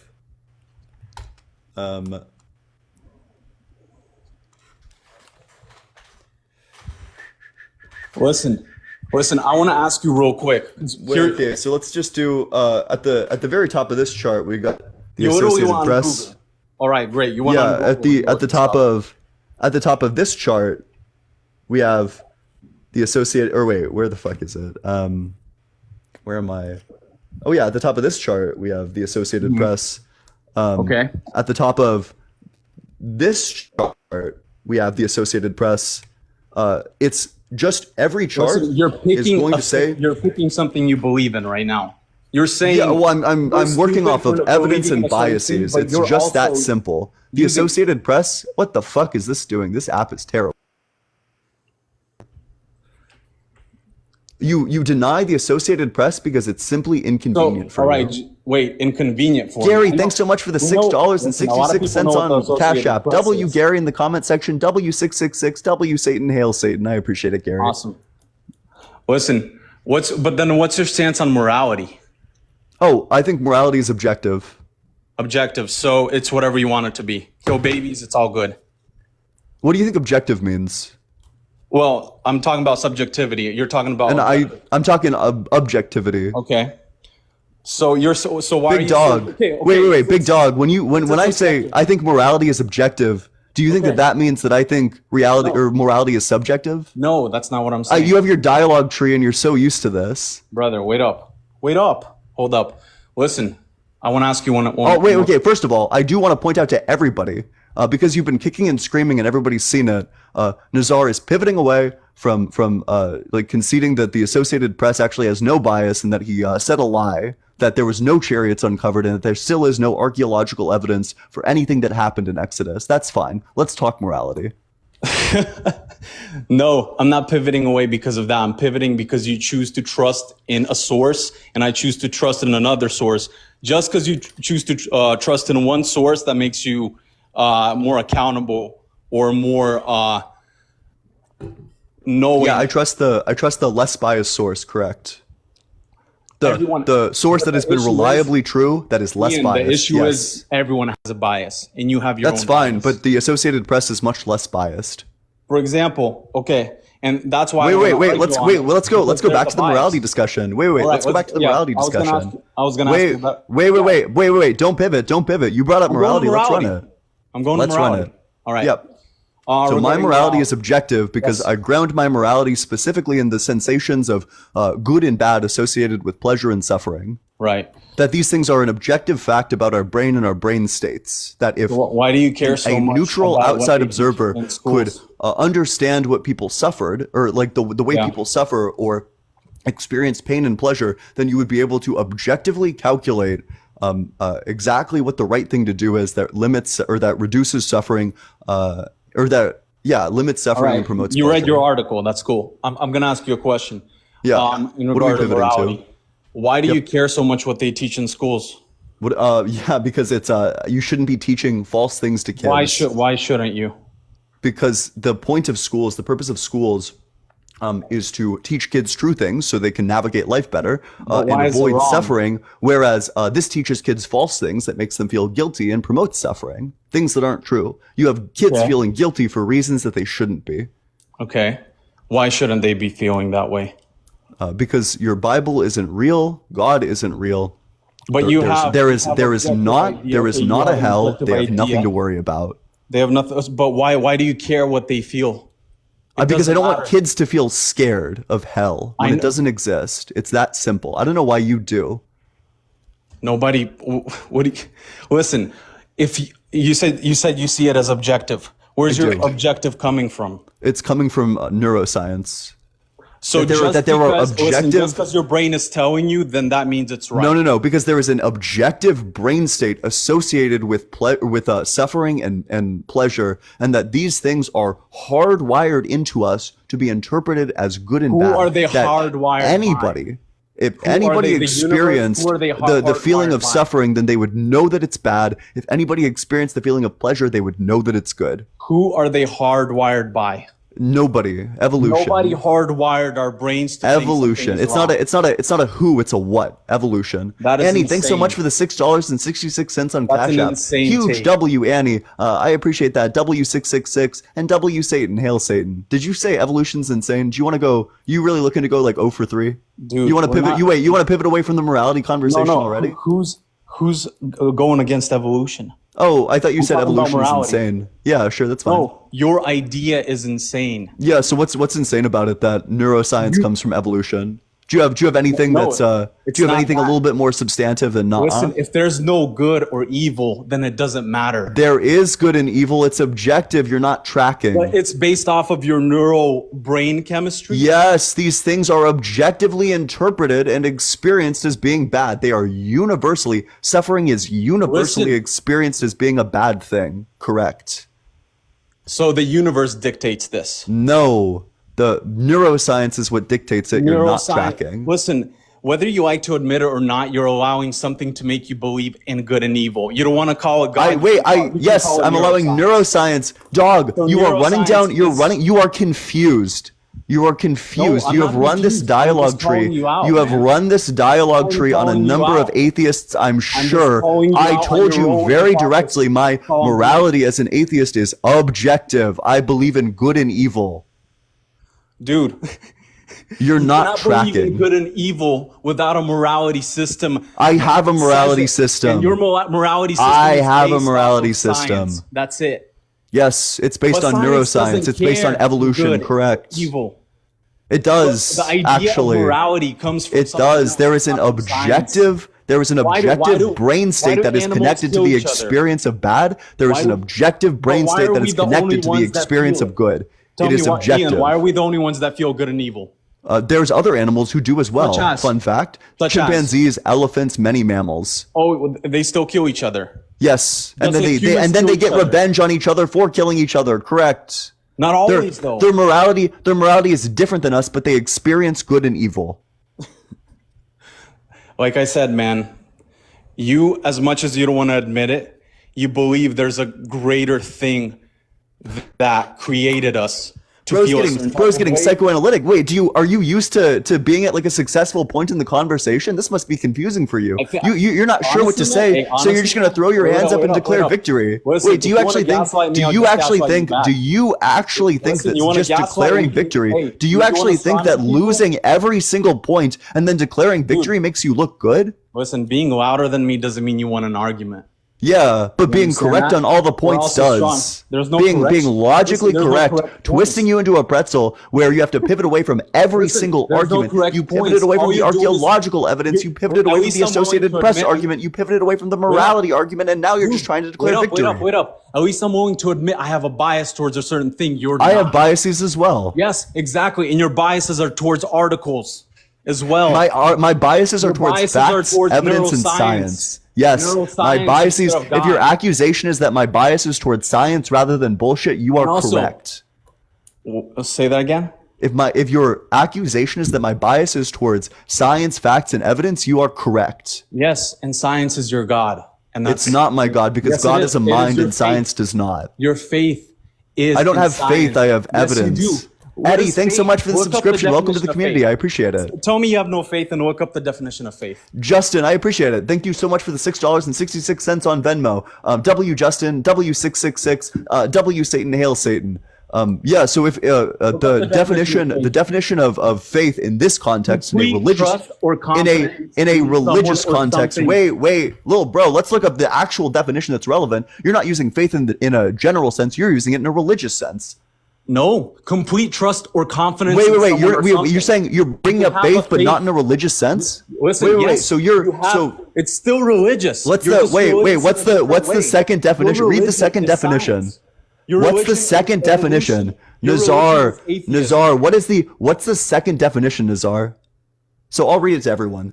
The second definition: strong belief in God or in the doctrines of a religion based on spiritual apprehension rather than proof. It's belief without evidence. When people talk about faith in a religious context, this is different than saying like, well, I have faith that my friend is going to do well. That's like totally fine. You can have faith that your friend is going to do well. And in a non-religious context, that's like a-okay. In a religious context, however, it means a strong belief in God or in the doctrines of a religion based on spiritual apprehension rather than proof. Belief in the absence of evidence. I don't have that.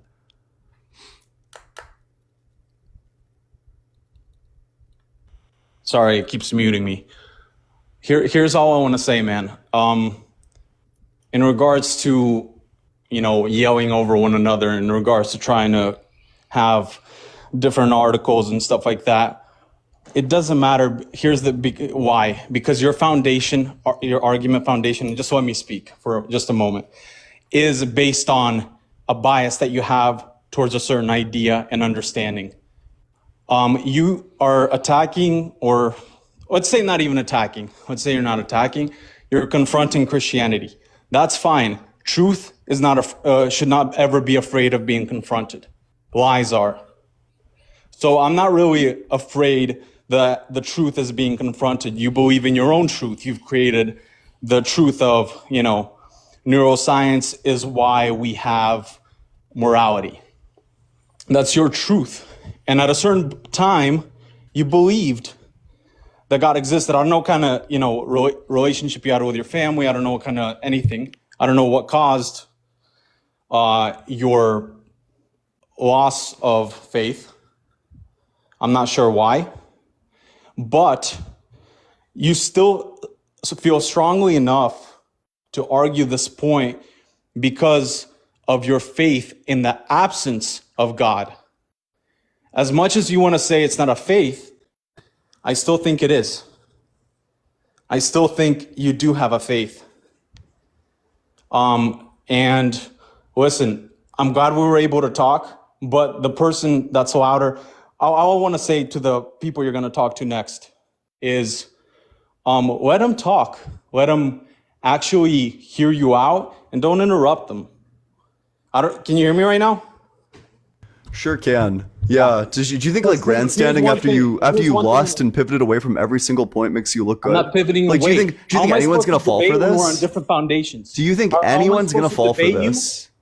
Listen, how am I supposed to You are on the debate you? verge of tears right now. Bro, what are you talking You about? got blown out and torn to shreds on every single point so Wait badly up, that you up. collapsed after Who basic me? pushback on all of them. Oh me, wait up. Why are you assuming I'm on the verge of tears? Yeah, because you're grandstanding. You have no idea what to do, so you just need to throw your hands up and declare victory. Wait up. Why don't we have a respectful have I insulted you once? No, but you're not engaging in the conversation. Brother, you're pivoting and preaching. Wait up.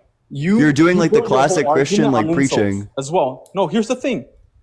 You build your argument on insults. Insults don't win arguments. Also, but they are very your funny. Bias doesn't win an argument either. Yeah, but I would say that you have more bias than I do, and so far my bias is towards facts, the difference science, between evidence, and your bias is towards imaginary friends and magic. Here's the thing. My bias is towards facts and science and It evidence. sure as well. isn't. It sure Yes, it isn't. is. Yes, it is. Yeah, wait, so could you provide the facts of the matter related to the Associated Press, or did you pivot away from that? Could you provide the evidence that neurology can't be the basis for an objective morality, or did you pivot away from that? Can you provide the facts that there were chariots in the Red Sea, or did you pivot away from that one as well? Wait up. Your morality argument, once again, goes to a faith structure. Sure doesn't. You don't want to say. Yes, it does. Sure doesn't. Yes, it does.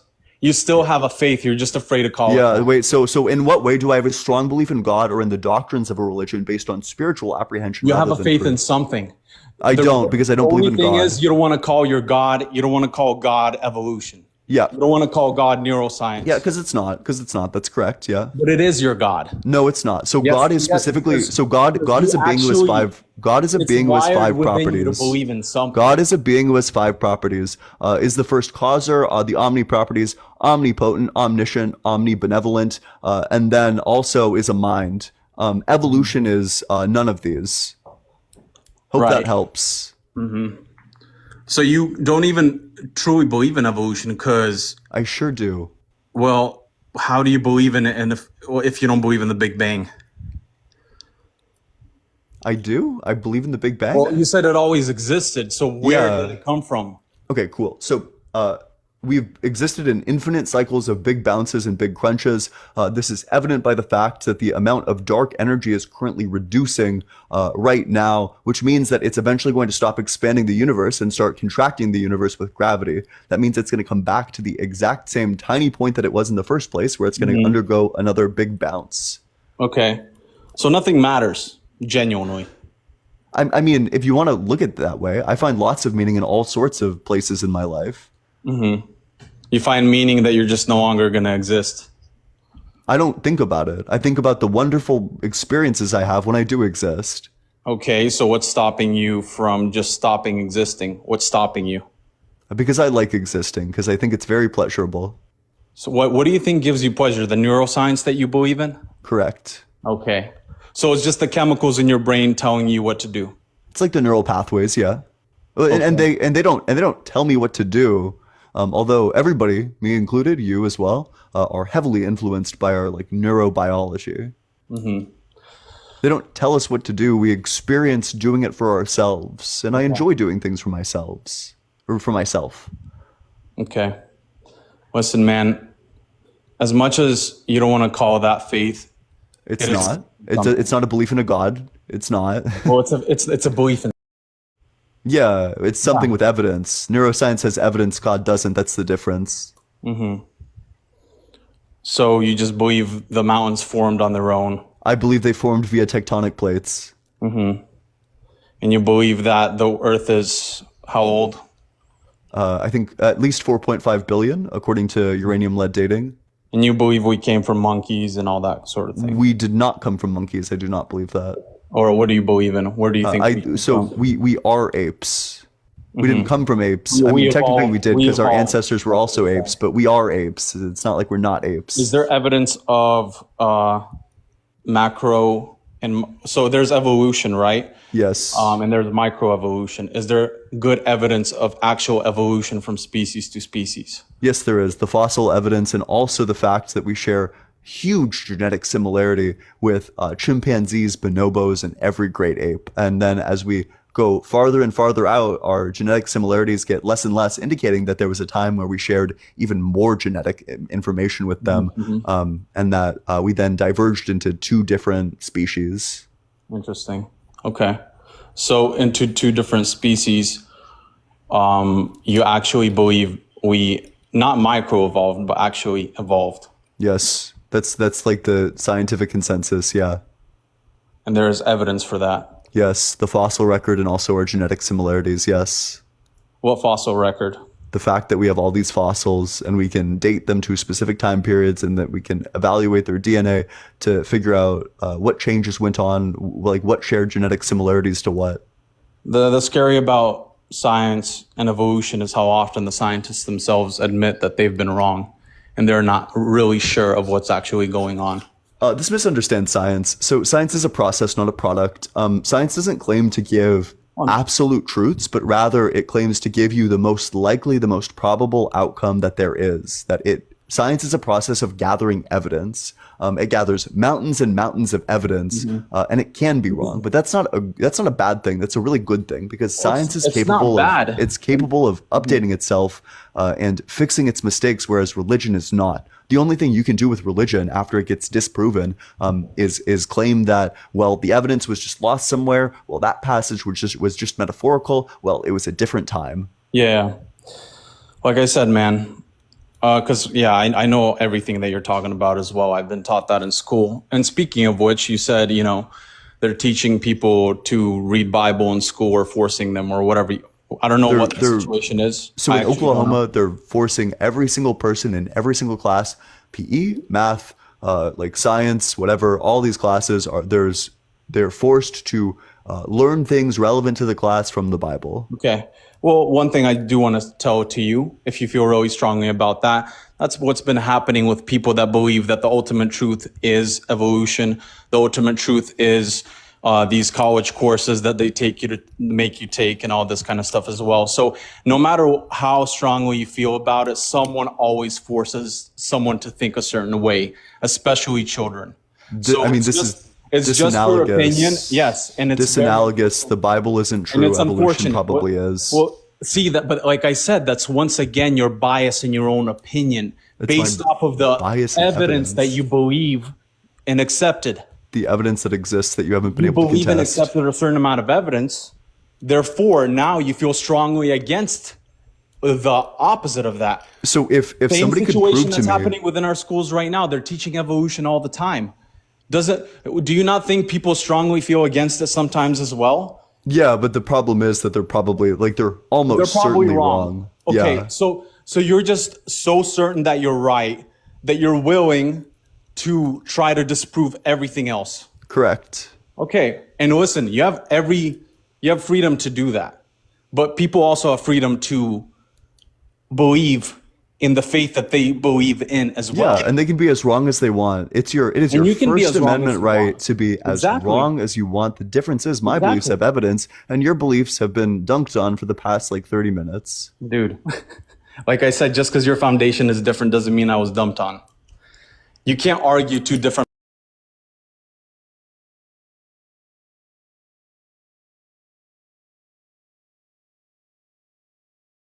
And if is is TT Live Recorder in here? If TT Live Recorder is in here, then it'll also be on YouTube. Yeah. Hey, it was really cool talking. I genuinely appreciate it. I just want to say to the audience, thank you for, everyone that's here, and thank you for hearing both of us out. I know what you're going to say, but I want to tell everybody, God bless you, and I hope you have a great day. Science bless you. I hope you find Richard Dawkins. All right. Yeah, thanks so much for coming up. Hey, I'm probably going to end stream. Thanks all so much. This was a great stream. I had a blast. Man, I've just been thinking about more arguments, and I feel like every single guest got just like torn apart. It was a lot of fun. Wow. That was exciting. What an incredible 3 hours that was. But I love all of you. Thanks so much for stopping by. We're going to go raid Parker, but I have a debate with RC coming up this Sunday on Modern Day Debates. It's at 2 Eastern time. We're debating does God exist? You should come and join, and also join the Discord. There's a link to the Discord in my bio. We have like bingo sheets. We're going to play bingo while we watch the RC debate, while like the people in the community watches the RC debate. You need to copy the link into the Discord app directly, or go to tiktok.com and then allegedly.ian. That's my profile. And then you can access it that way. But, oh wait, let me make sure Parker is... Yeah, Parker's still alive.